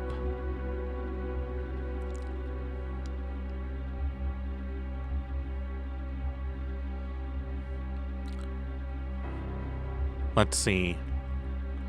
It fires a 90mm short or a 380 ACP. Pretty interesting.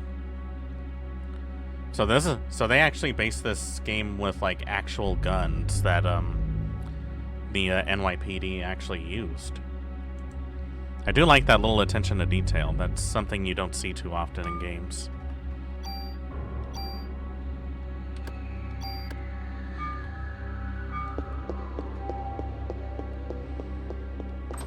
Lot.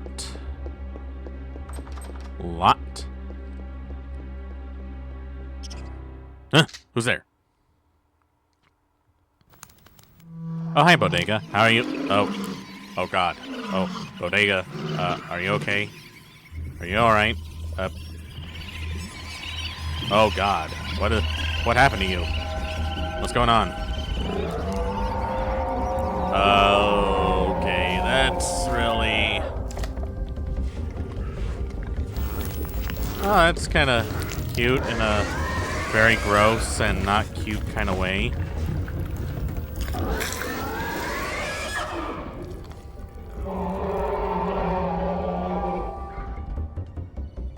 Well, that's what happens when you feed her after midnight, folks. I mean, I don't know what to tell you. Oh, God. You stay as far away from me, you hear me? Oh. Okay.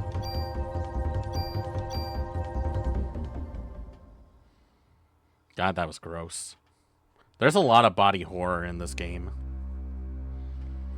Jesus. Did Eve do that to that rat? What is going on here? That's what I'd like to know. Hey, the store's open. Oh. Oh, Lord. Wow. Hey, look at this, guys. Look at this. Working mirrors in a game from 1998. Like, isn't that crazy? Look at that. Look at that. It's like a perfect reflection. And it even shows when I'm opening the door. Oh, shit. Oh, fuck.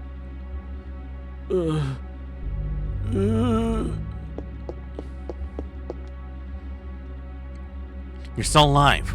Hold on, let me call the paramedics. Melissa. She's a monster. Don't try and talk now. Melissa. You mean the main actress? She'll probably have gotten to Suzanne, too. You'll have to stop her. No, please, wake up. Hang in there.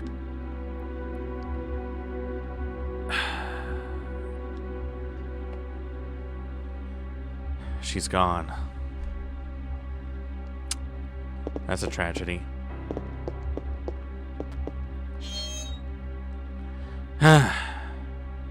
She was only 1 week away from retirement. Hey, medicine.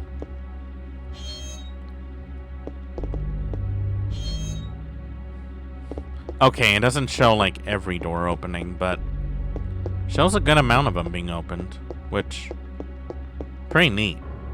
Like, I know that's such a little detail in gaming, but the fact they were able to get working mirrors and even working reflections this well from this long ago, really impressive to me. Like, it really is impressive. Like, honestly, it is.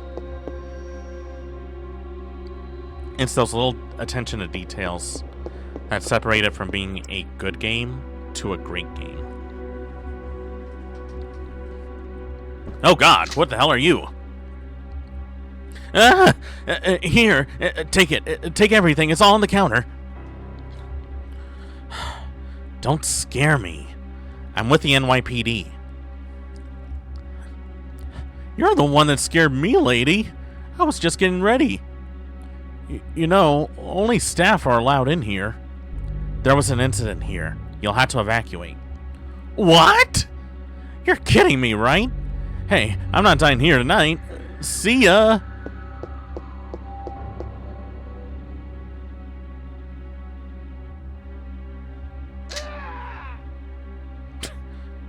Wilhelm scream. All right.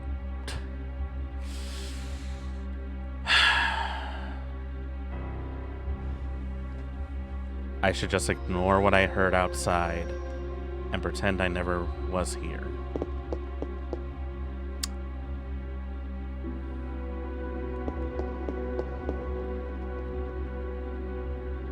He didn't even make it 5 feet.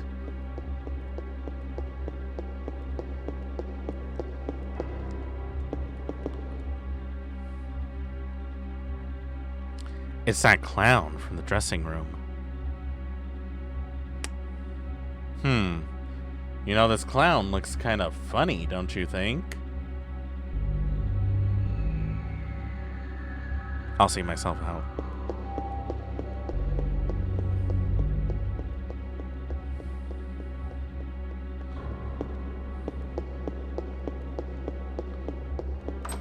Locked.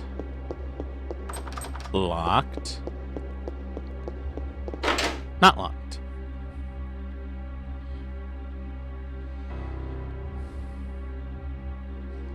Ugh.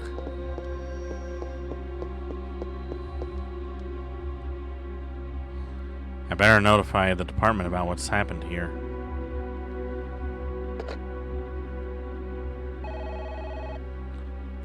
City morgue.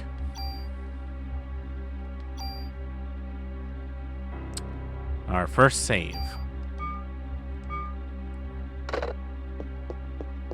Is there anything in here? Ah! Fucking bird. Ow! Ow!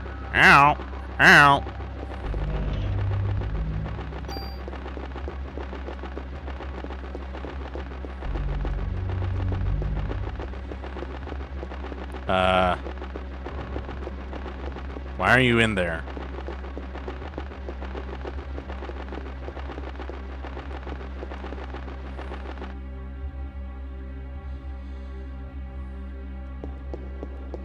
Okay. Alright, and that door's locked. So this door's locked. That door's locked. The clown's door wasn't locked.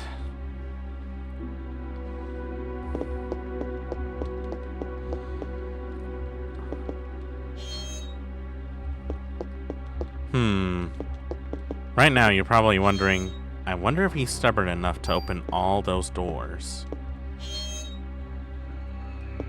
Also, which performer was carrying bullets in their locker?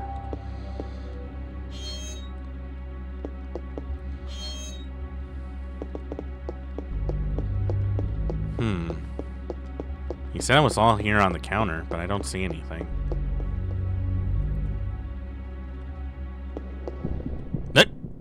Oh, here we go.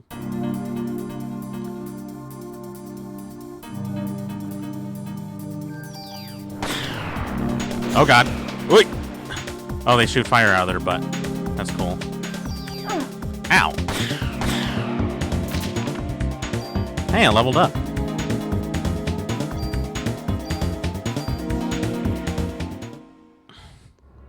Was I wearing a vest under my shirt? Wait, how would you even hide a bulletproof vest in your dress? Do we have any ladies in chat that would be able to answer that? Because I'm very curious. For scientific reasons.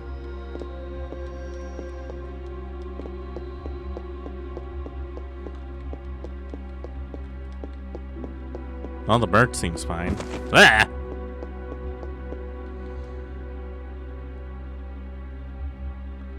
It's a key. It is a drawing of a key. Paul, you want a cracker? I never got that joke, by the way. Who the hell's Polly, and why does he want a cracker? Like any good detective, you want to go through every door except the main door. I thought that was a curtain. Is there anything in here?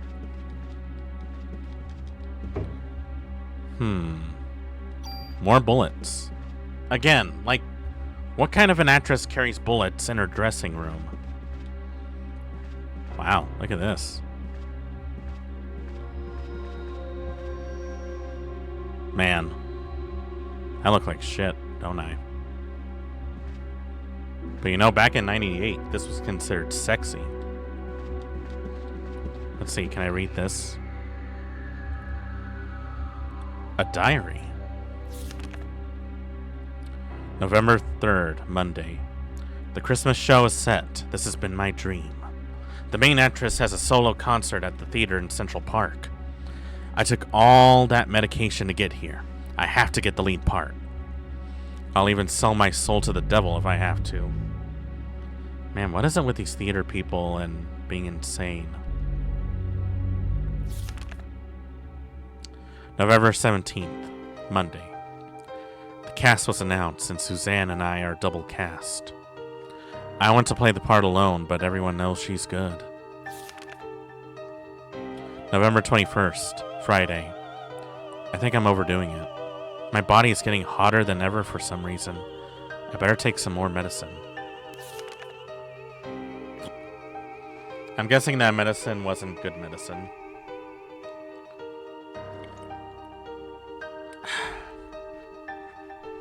December 6th, Saturday. I collapsed today. I lost consciousness after my body got hot. I don't care if I die. I just want to get through this show. December 10th, Wednesday. I passed out again. They told me to go to the doctor and get some rest.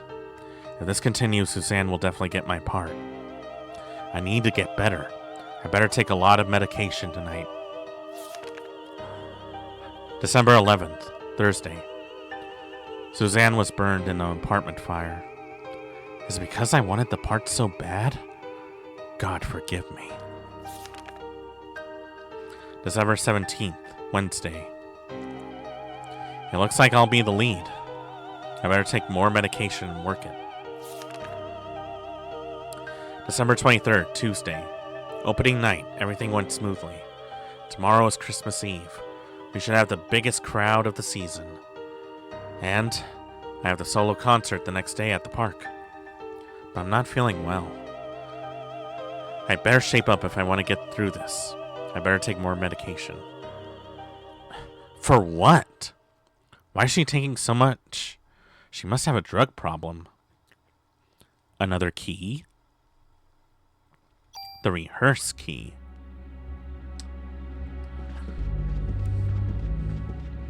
Why is it that the bougiest of actresses always seem to be the craziest? I think a friend told me once that it's because they get access to the better drugs. Or was that only for the bougiest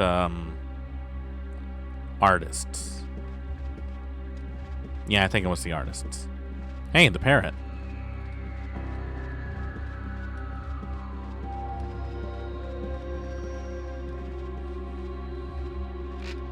Ah! Merry Christmas. Goodbye. What? Wait, what? What do you mean goodbye? Ah!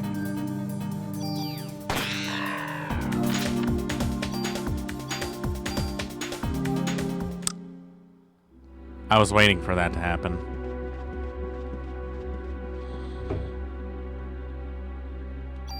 More bullets.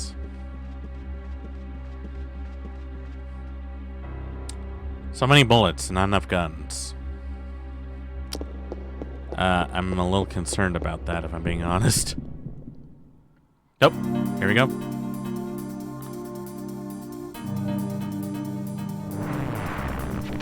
Ah!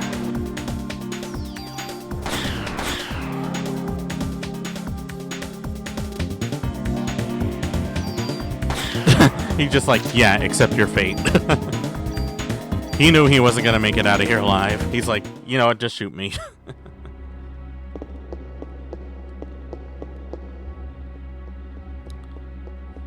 Let's try out these other doors.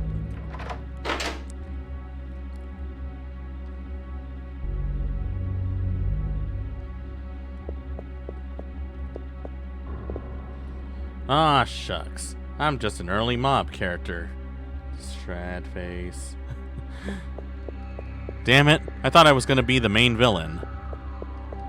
I should at least get one kill in. Hey, plus defense. That's odd. This wall looks like it's about to crumble. A secret door.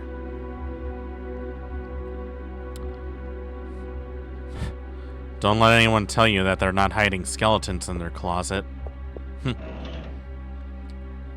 Ah, man, my inventory's full. Well, I might as well use something. I'll use this.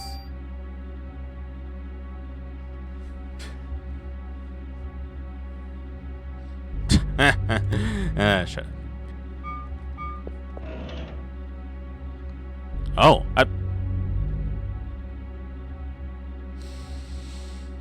did I really just waste a defense for nothing?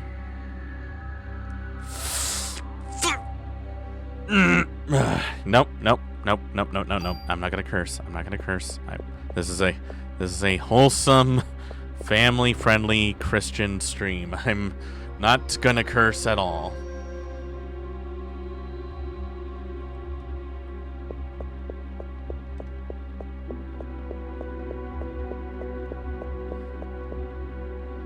Actually, you know what? I take that back. This isn't a Christian stream.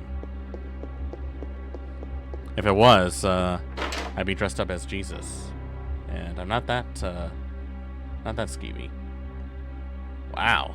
Look at this backstage. Can I go through this door? No, it's a fake door. The door was a lie. Nope. Oh, okay. 3 of them. Ow! I do like that you actually get the chance to, like, dodge out of the way. They don't usually do that for you in most games.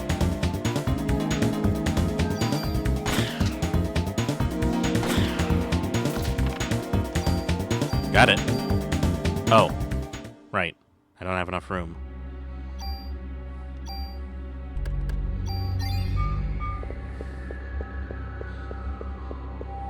Hey, another box. More medicine. Great. Can I get a better gun by any chance? Hey, unlock the door. Can I get a shotgun? The other survival horror game gave me a shotgun.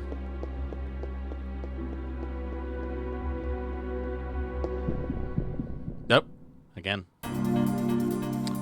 Well, the good news is that I can at least level up a bit. Ow! Bodega, you are really me today. Oh, Parasite power. Scan.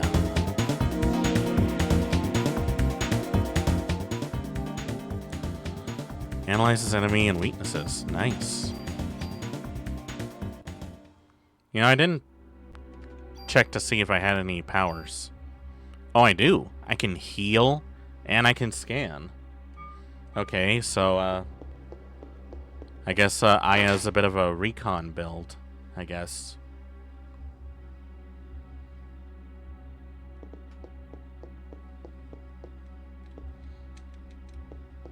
Do you still not want to talk to me?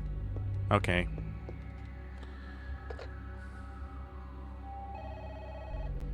There's no such thing as a safe bird, by the way.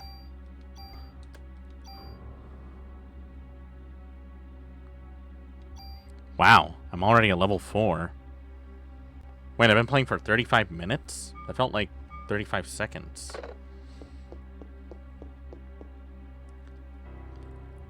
Hasn't really been that long. Am I just really that disassociated from time?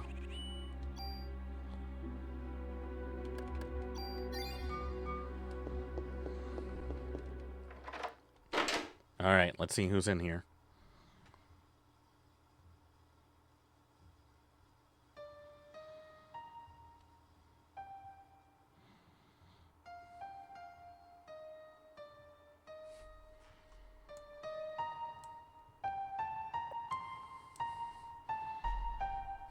Wow. This girl has some range.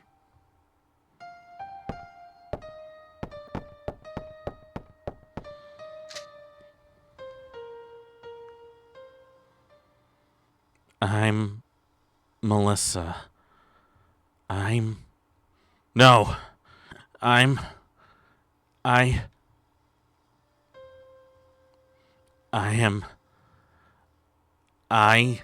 am Eve.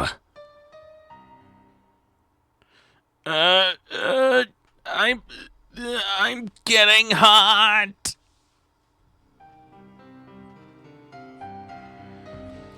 Nuclear domination has finally come to an end once and for all. What?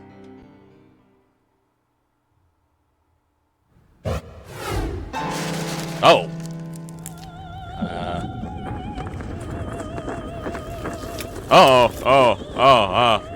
Hold on a second. You know, I don't want to judge, but, you know, I also, I don't usually like to be the one penetrated. Once again. The day for the mitochondria to be free has finally arrived.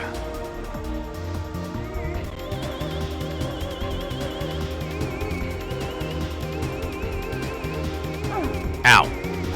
Ow. Wait, she hit me twice. That's not how it's supposed to work. Oh god.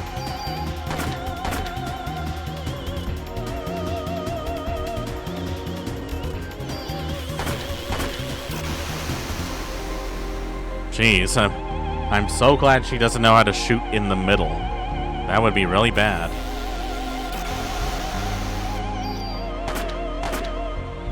Guy critical hit that time. Come on. Come on. Oh. Looks like you still need some time, girl.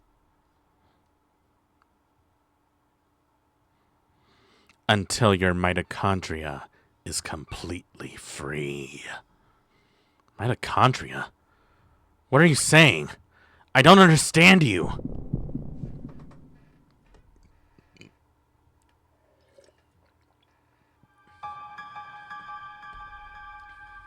What?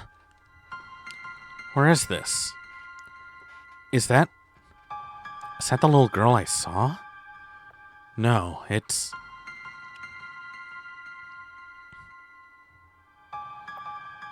Oh, man. That doctor. Wait.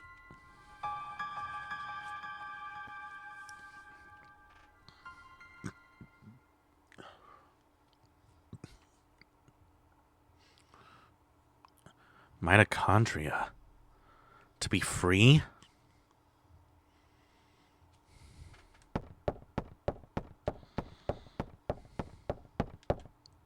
Another hole. So many holes and not enough holes to plug. That came out wrong. Or did it?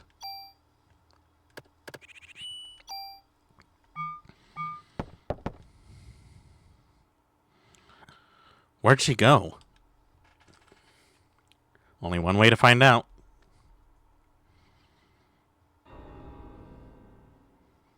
Heavenly Gate. Oh, great.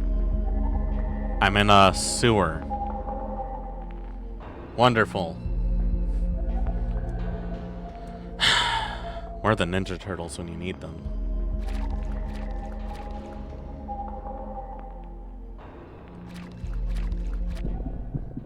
And here we go. Really? 3 of you guys? Ow. Ow.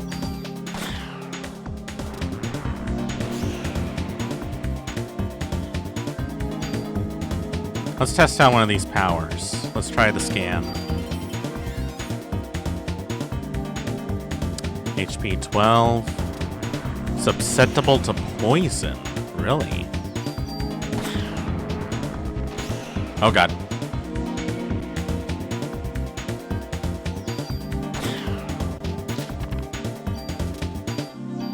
There we go.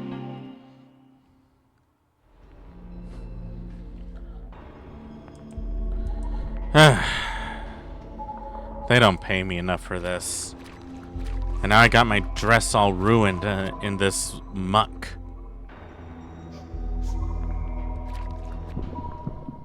But I just moved! Oh god, it's a frog. Oh, it's Bodega and Koki. It's the crossover stream we've never had.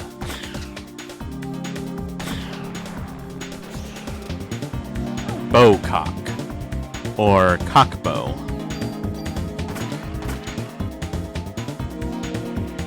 Yeah. Nope. Ow.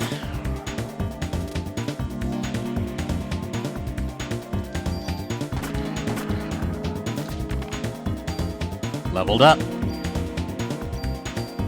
Nice.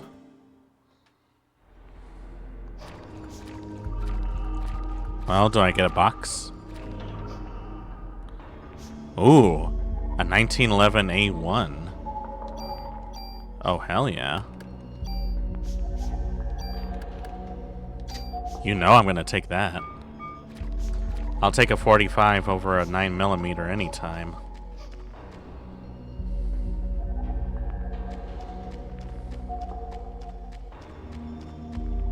Why is it so squishy up here? I'm below the water, above the water. Oh god. Oh, come on!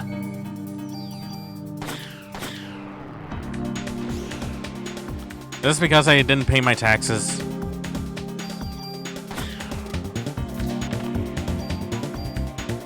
Oh, we get revived this time. You need a little revive. I bet some of you don't even know where that's from.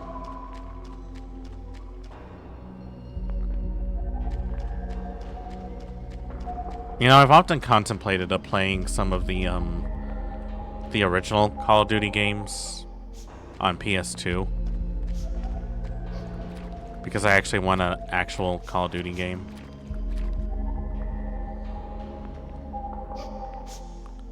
Huh? You're the little girl I saw at the theater. Are you lost?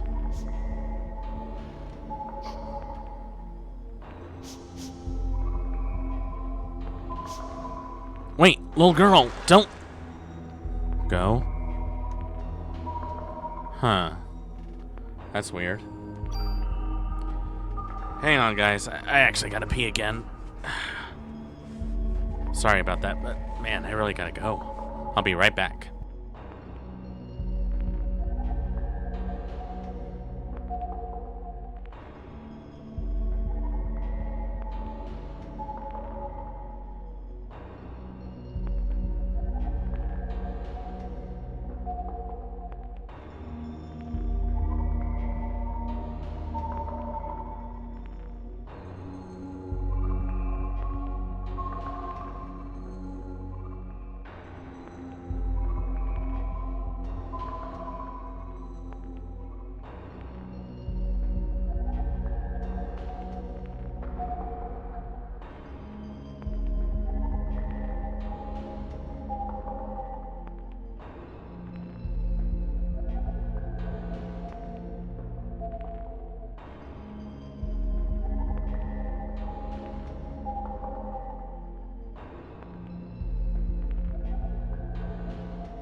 I have returned.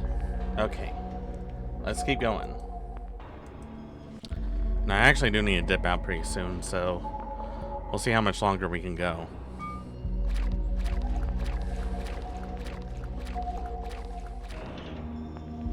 Again, I like to preface that Aya is doing all of this while she's in a very long, elegant dress, which probably isn't even cheap to maintain.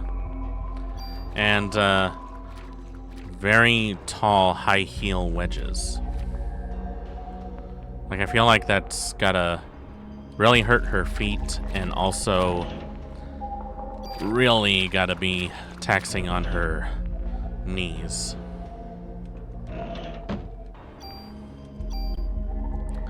I don't even know how clean New York City water is. Can anyone tell me? Range. What do I want to put range on? I don't even know. I guess I can do without a medicine. Oh, offense. Okay, well, I might as well put that towards, obviously I'm going to put that towards my main gun right now, the 1911. Oops. Shit! Oh, fuck! Alright, that's fine.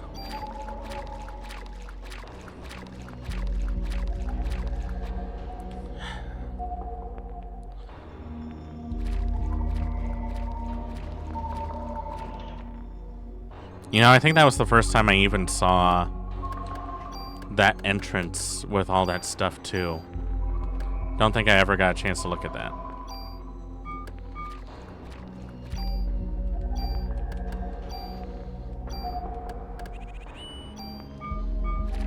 Gotta remember to reload my gun every so often.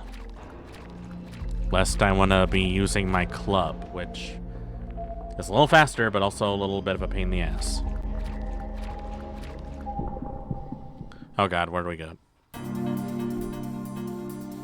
Oh, it's two frogs.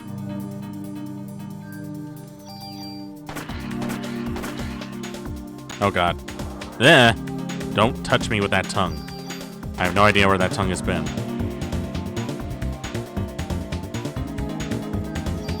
Don't touch me. Don't you? Whew. That was close. And I got my ammo back. So it's like I didn't use anything.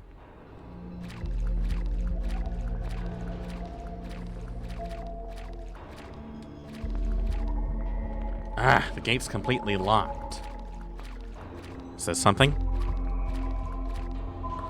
Oh. Oh, it's a phone.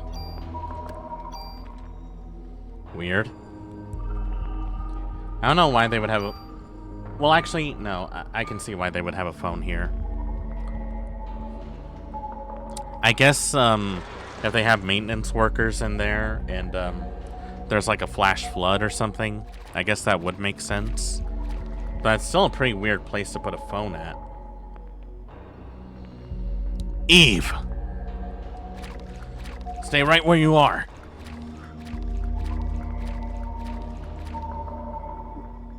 Hold it right there. Ugh, my body. My body's getting hot again. Aya's ready to take me on just by herself. Well, even if you did have more people with you, they just burn, right? Everyone else. But you. You are. Tell me, Eve. Why? Why me? Why am I the only one? You'll find out. Eventually. Even if you don't understand, don't worry. Your mitochondria will. They've always known. I'm going to give you some time. some time to think, and some time to evolve. And the day shall arrive when you will awaken.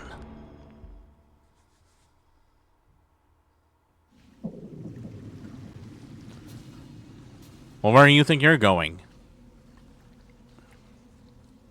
Is she gonna bend the bars? Nope. She's just gonna turn herself into, goo. Okay. What the hell? Is there something in there? I knew there were alligators in the sewers! Well, sort of alligator-ish. Wait, what? What? Why does it have a taser in its mouth?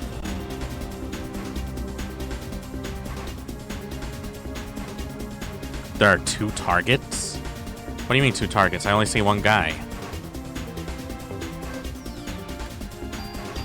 Oh, it's tail. Do I want to aim for the tail? I don't think I should. Oh god, I have to, though. It's so... Ow. Ridiculous.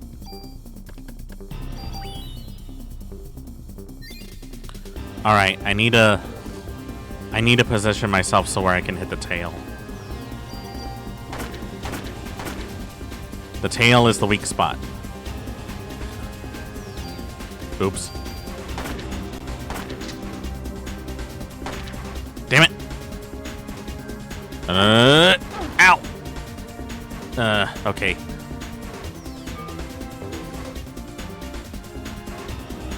Can I at least get a mulligan?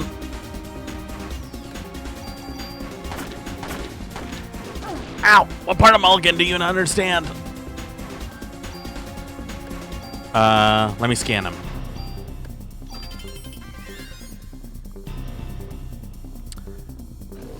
Well, that helps me none. Easily tranquilized? I don't have any tranquilizer.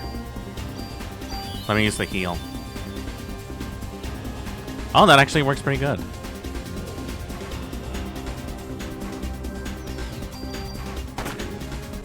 Oh, I think I killed its tail. Oh, it has a second phase. That's great.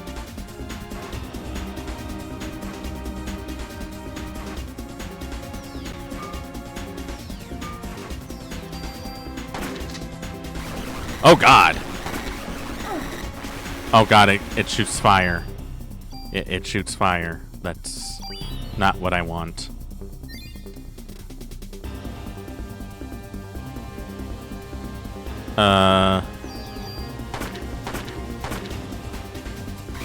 Oh god.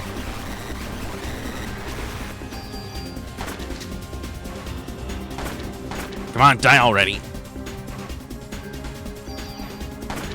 Oh! Oh, thank god. Oh, I did it. I did it! Slow. Slows enemy AT recharge. Nice. Oh, and a Kevlar vest. Nice.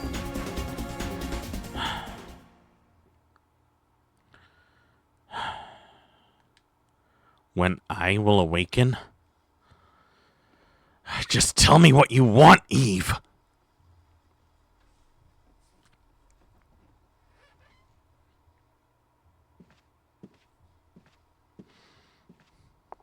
We're live in front of Carnegie Hall, which has become a scene out of complete chaos. Miss, you are the sole survivor of this horrible ordeal, correct? Until now, this combustion theory has been acknowledged by only occult enthusiasts. Please, just leave me alone. This incident happened to take place on Christmas Eve of all nights. I would like to represent the citizens of the city and interview exclusively. Bitch! Saw that coming. Are you crazy?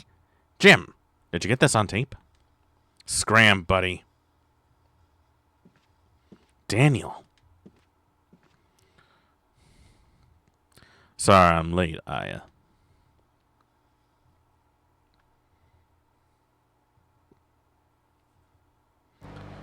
Good old Danny boy. Aya, you okay? There really something back there happened there. Yes. Oh, but my date. Heard from a cop that your boyfriend ran out of there like a wuss.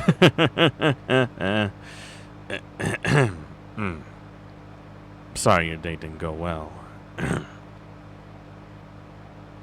It's not like that.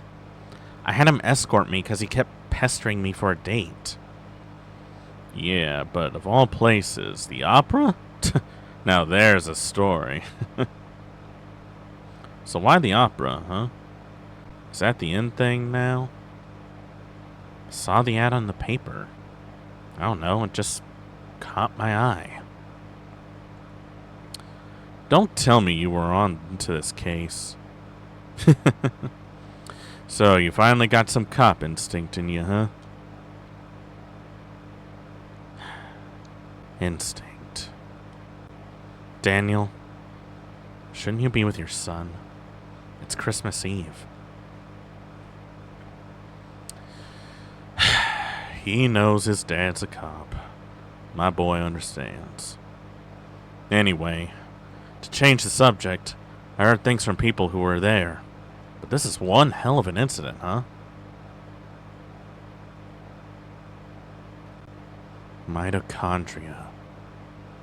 Mitochondria? Symbiosis? When was I in the hospital? Hey, Aya? You asleep? Oh well. Don't blame you after what you've been through tonight. Better punch in the fifth.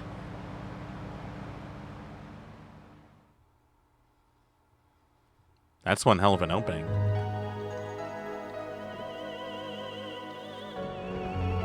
Wow, look at this shot of New York.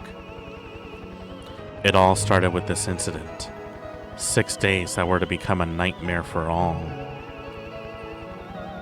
People will eventually forget and go on with their lives. But I will never forget it. It was pure terror, but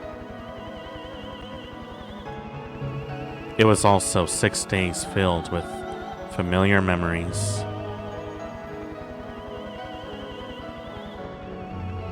Oh, God, is that the... Oh, shit. I forgot this was taking place in 1998. So, yeah. Day 2. Fusion. Will I say my progress? Yes. Let's continue a little longer, because this is getting me invested now.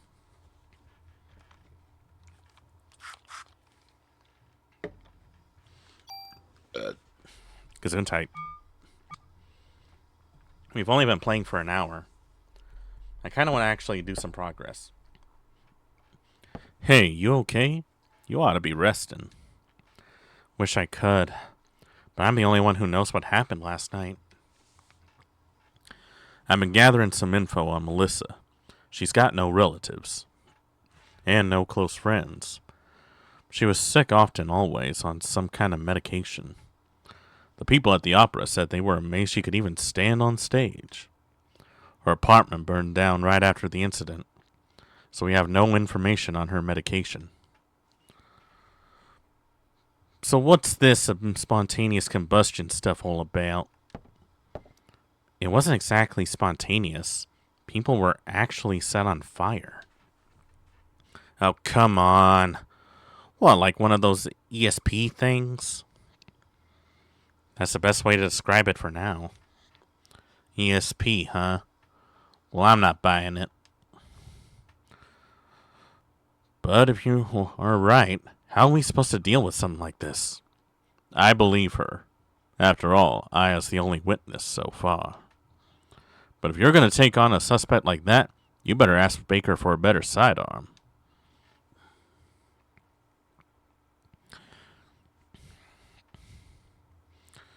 I read your report. Still hard to believe, but we can't deny all those deaths. We're going to make sure to go all out to solve this case. Make sure you're well equipped. Go down to the weapons department and give this permit to Torres. He'll help you out.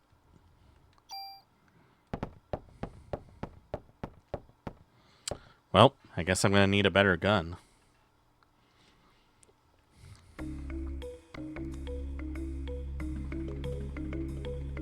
Kind of cool.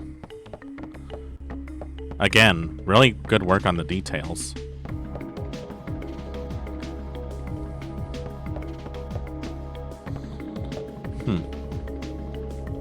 And they're all just saying the same thing, huh?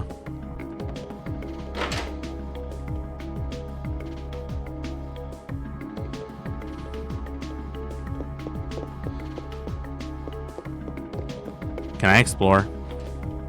I want to see what's in here. Oh, it's a locker room.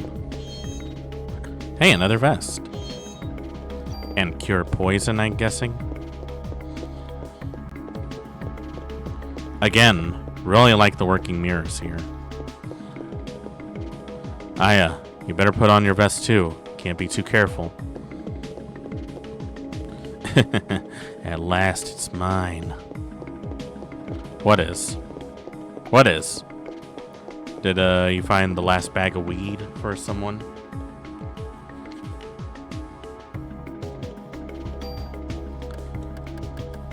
Let's see. What's the armor like?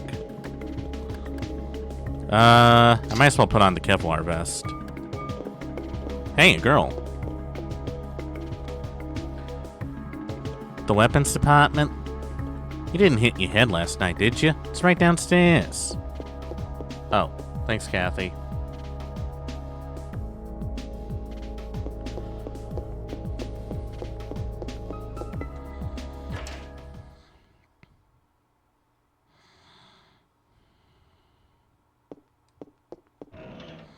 What's in here? Tool.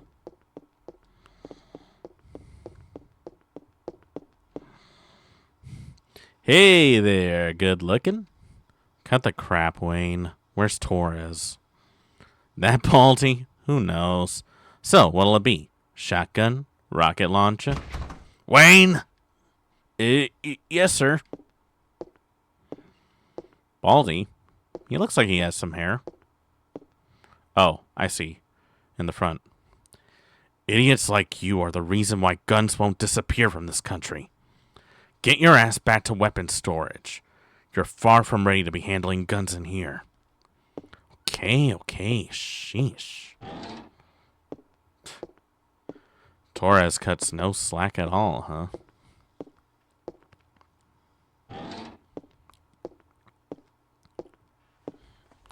Torres, I need some equipment. For last night's case, heard it was quite a mess. But as long as cops rely on guns, criminals will too. I mean, yeah, it's a never-ending cycle. I guess the best way in my stance on firearms, if I'm being honest, a mixed blessing. And I'm just gonna leave it at that. No politics in my stream. It's a vicious cycle. I hate to hand a weapon to a young cop like you. But I hear this isn't your ordinary crook. Guess I can't send you off empty-handed. See, you can't carry any more equipment. Wayne, take some of her things and put them in storage. Yeah. You have something to say, officer? No, sir. So, you want to leave something here? Let's see. Let's see.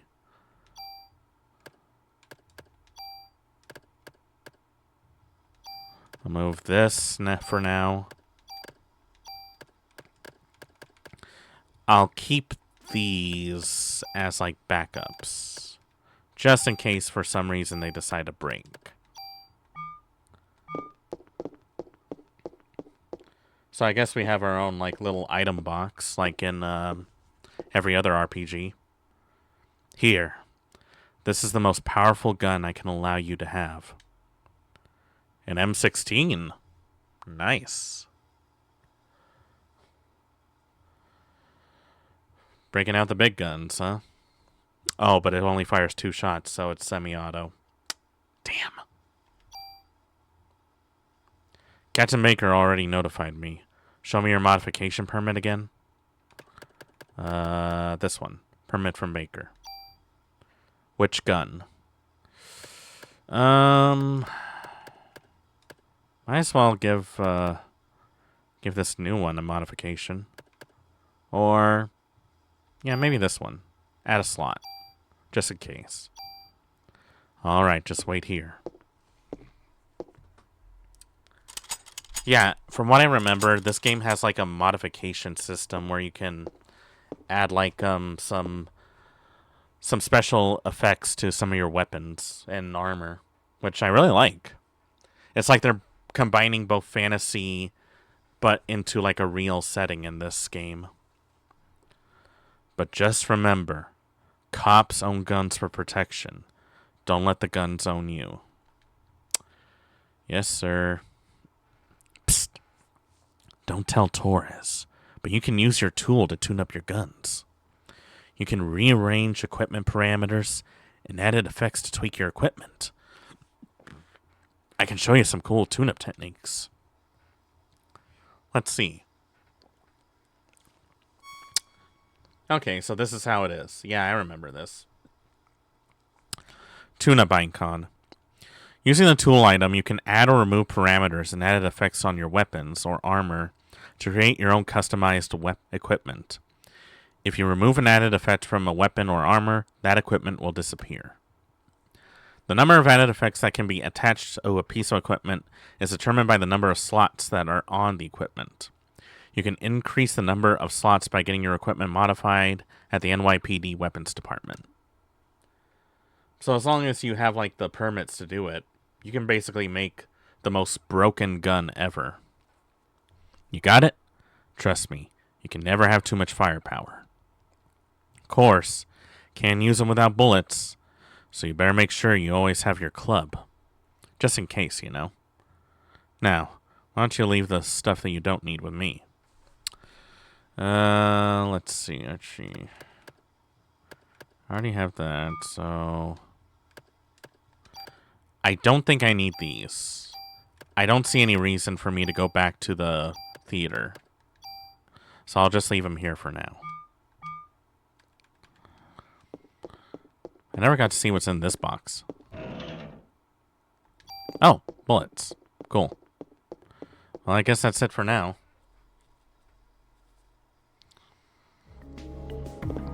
What else is down here? Let's see, we got this door.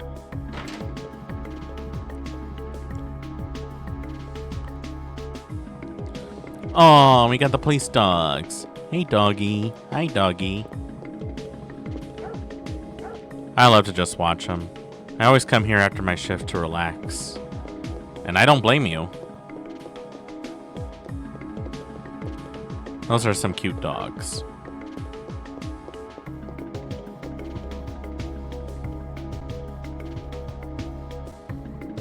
Alright, let's see. What's in here? Authorized personnel, weapons department. So I guess I don't have the clearance to go in there, huh? Is there anything down here? Nope. But I get a better look at Aya right now. This is a little more comfortable for her, I think. Leather jacket, denim pants, white tank top, some... I think those are like sneakers. Now that's the look of a tough girl. That's the look of a cop. I always like it when characters dress more comfy. Oh, hey. There's someone over there. Oh. Hello?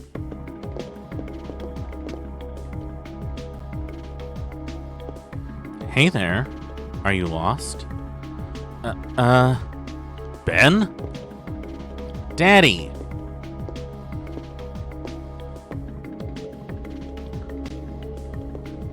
So this is Ben. Ben, this is Aya. Now what are you doing here? Here. Tickets? Oh, yeah, the concert. Sorry, son. Daddy's real busy today. I promise I'll make up for... Fine! Ben!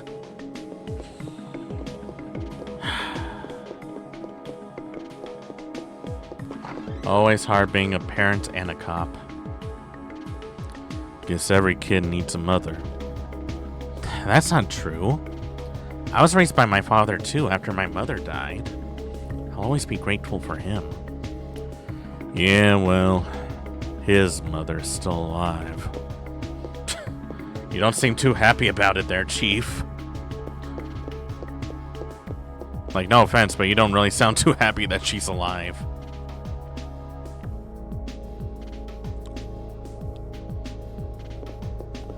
Wow. A briefing room. Cool.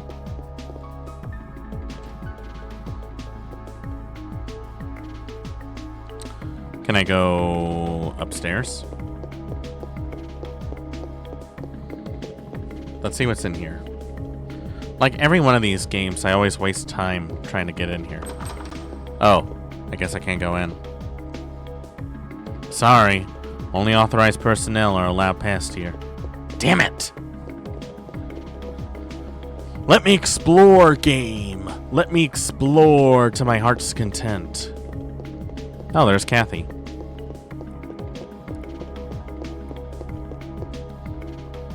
You met Daniel's son, Ben?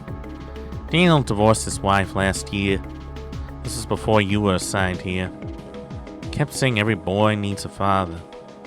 So he fought for Ben's custody with Lorraine, his ex-wife.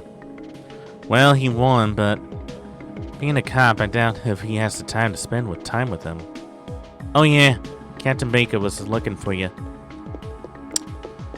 Divorce is always hard on a tough kid. Especially here. And when you take in the factor that your dad's a cop, that's even more stress. Alright, Captain. Lay it on me, what you need. Sir?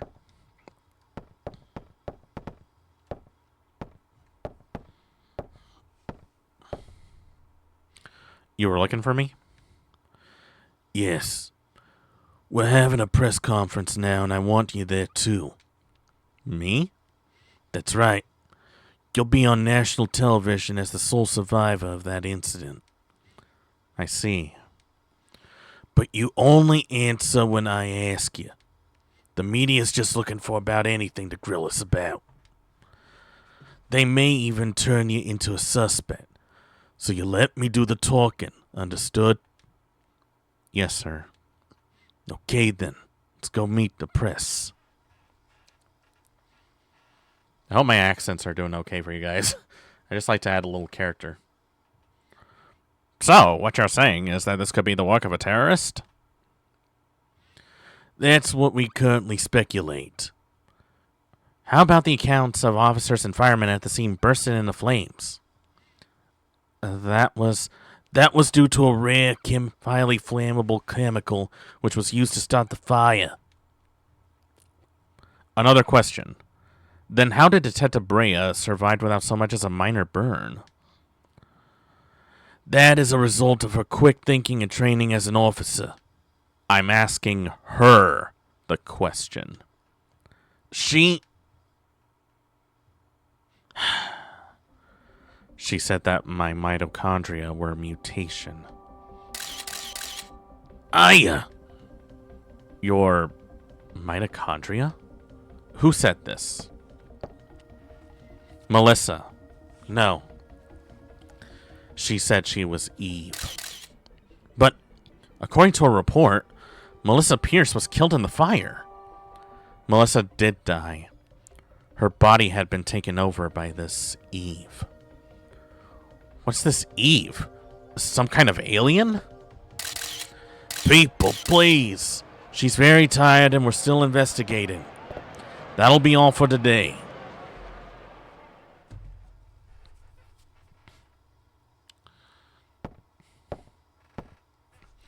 I thought I told you not to say anything. I'm telling the truth, sir. That's not the point. Who's gonna believe you? You only stir up the media and cause people to panic. Sir, she was only...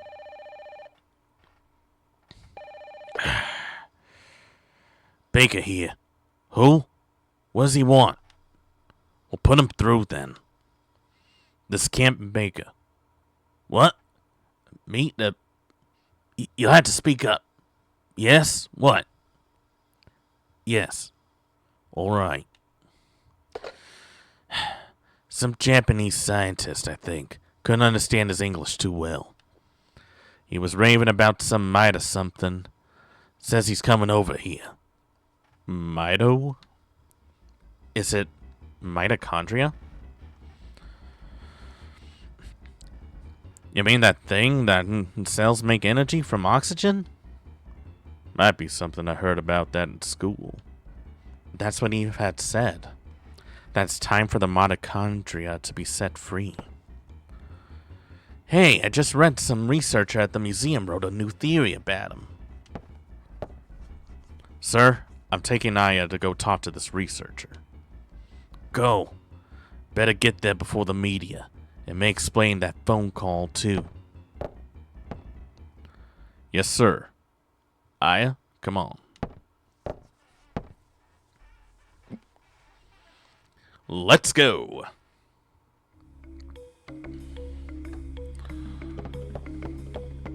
Jeez, my desk is a mess. Hey, what's this? Hey, that's a picture. Is that a me or Eve? I can't tell. Might as well save here. Well, that was definitely a lot of dialogue. Okay. I think this is where I'm going to call it. I would like to do more of this, but unfortunately I'm out of time. So that's Parasite Eve. Very, very highly detailed game for sure. And for a game in 1998, it's pretty cool. I like it. So I would definitely recommend checking this out, especially since we're going to get a sequel in the form of Parasite Mutation coming out pretty soon. I don't know when that's coming out, but I would really like to see when that comes out because I'm a sucker for these kind of games. Let's see. Tomorrow, we're playing something that has actually been on my list for a while, but I never got a chance to play it until very recently. So that'll be fun to try out. I'll keep a secret as to what it is because it's one of those games where it's kind of hard to explain. So hopefully it's worth the wait. So let's see. Honestly, and truthfully, thank you all so much for coming over here. Really appreciate it. And I hope that I can continue being a little more entertaining to some of you guys. Let's see. Let's rate into someone random today. Let's go with the plot twist. They're kind of cool. So, thank you all so much for watching. I hope you enjoyed today's stream. If you have any suggestions on what you'd like to see, please leave a comment below. Be sure to follow us on social media and join our Discord if you haven't already. And as always, respect the classics.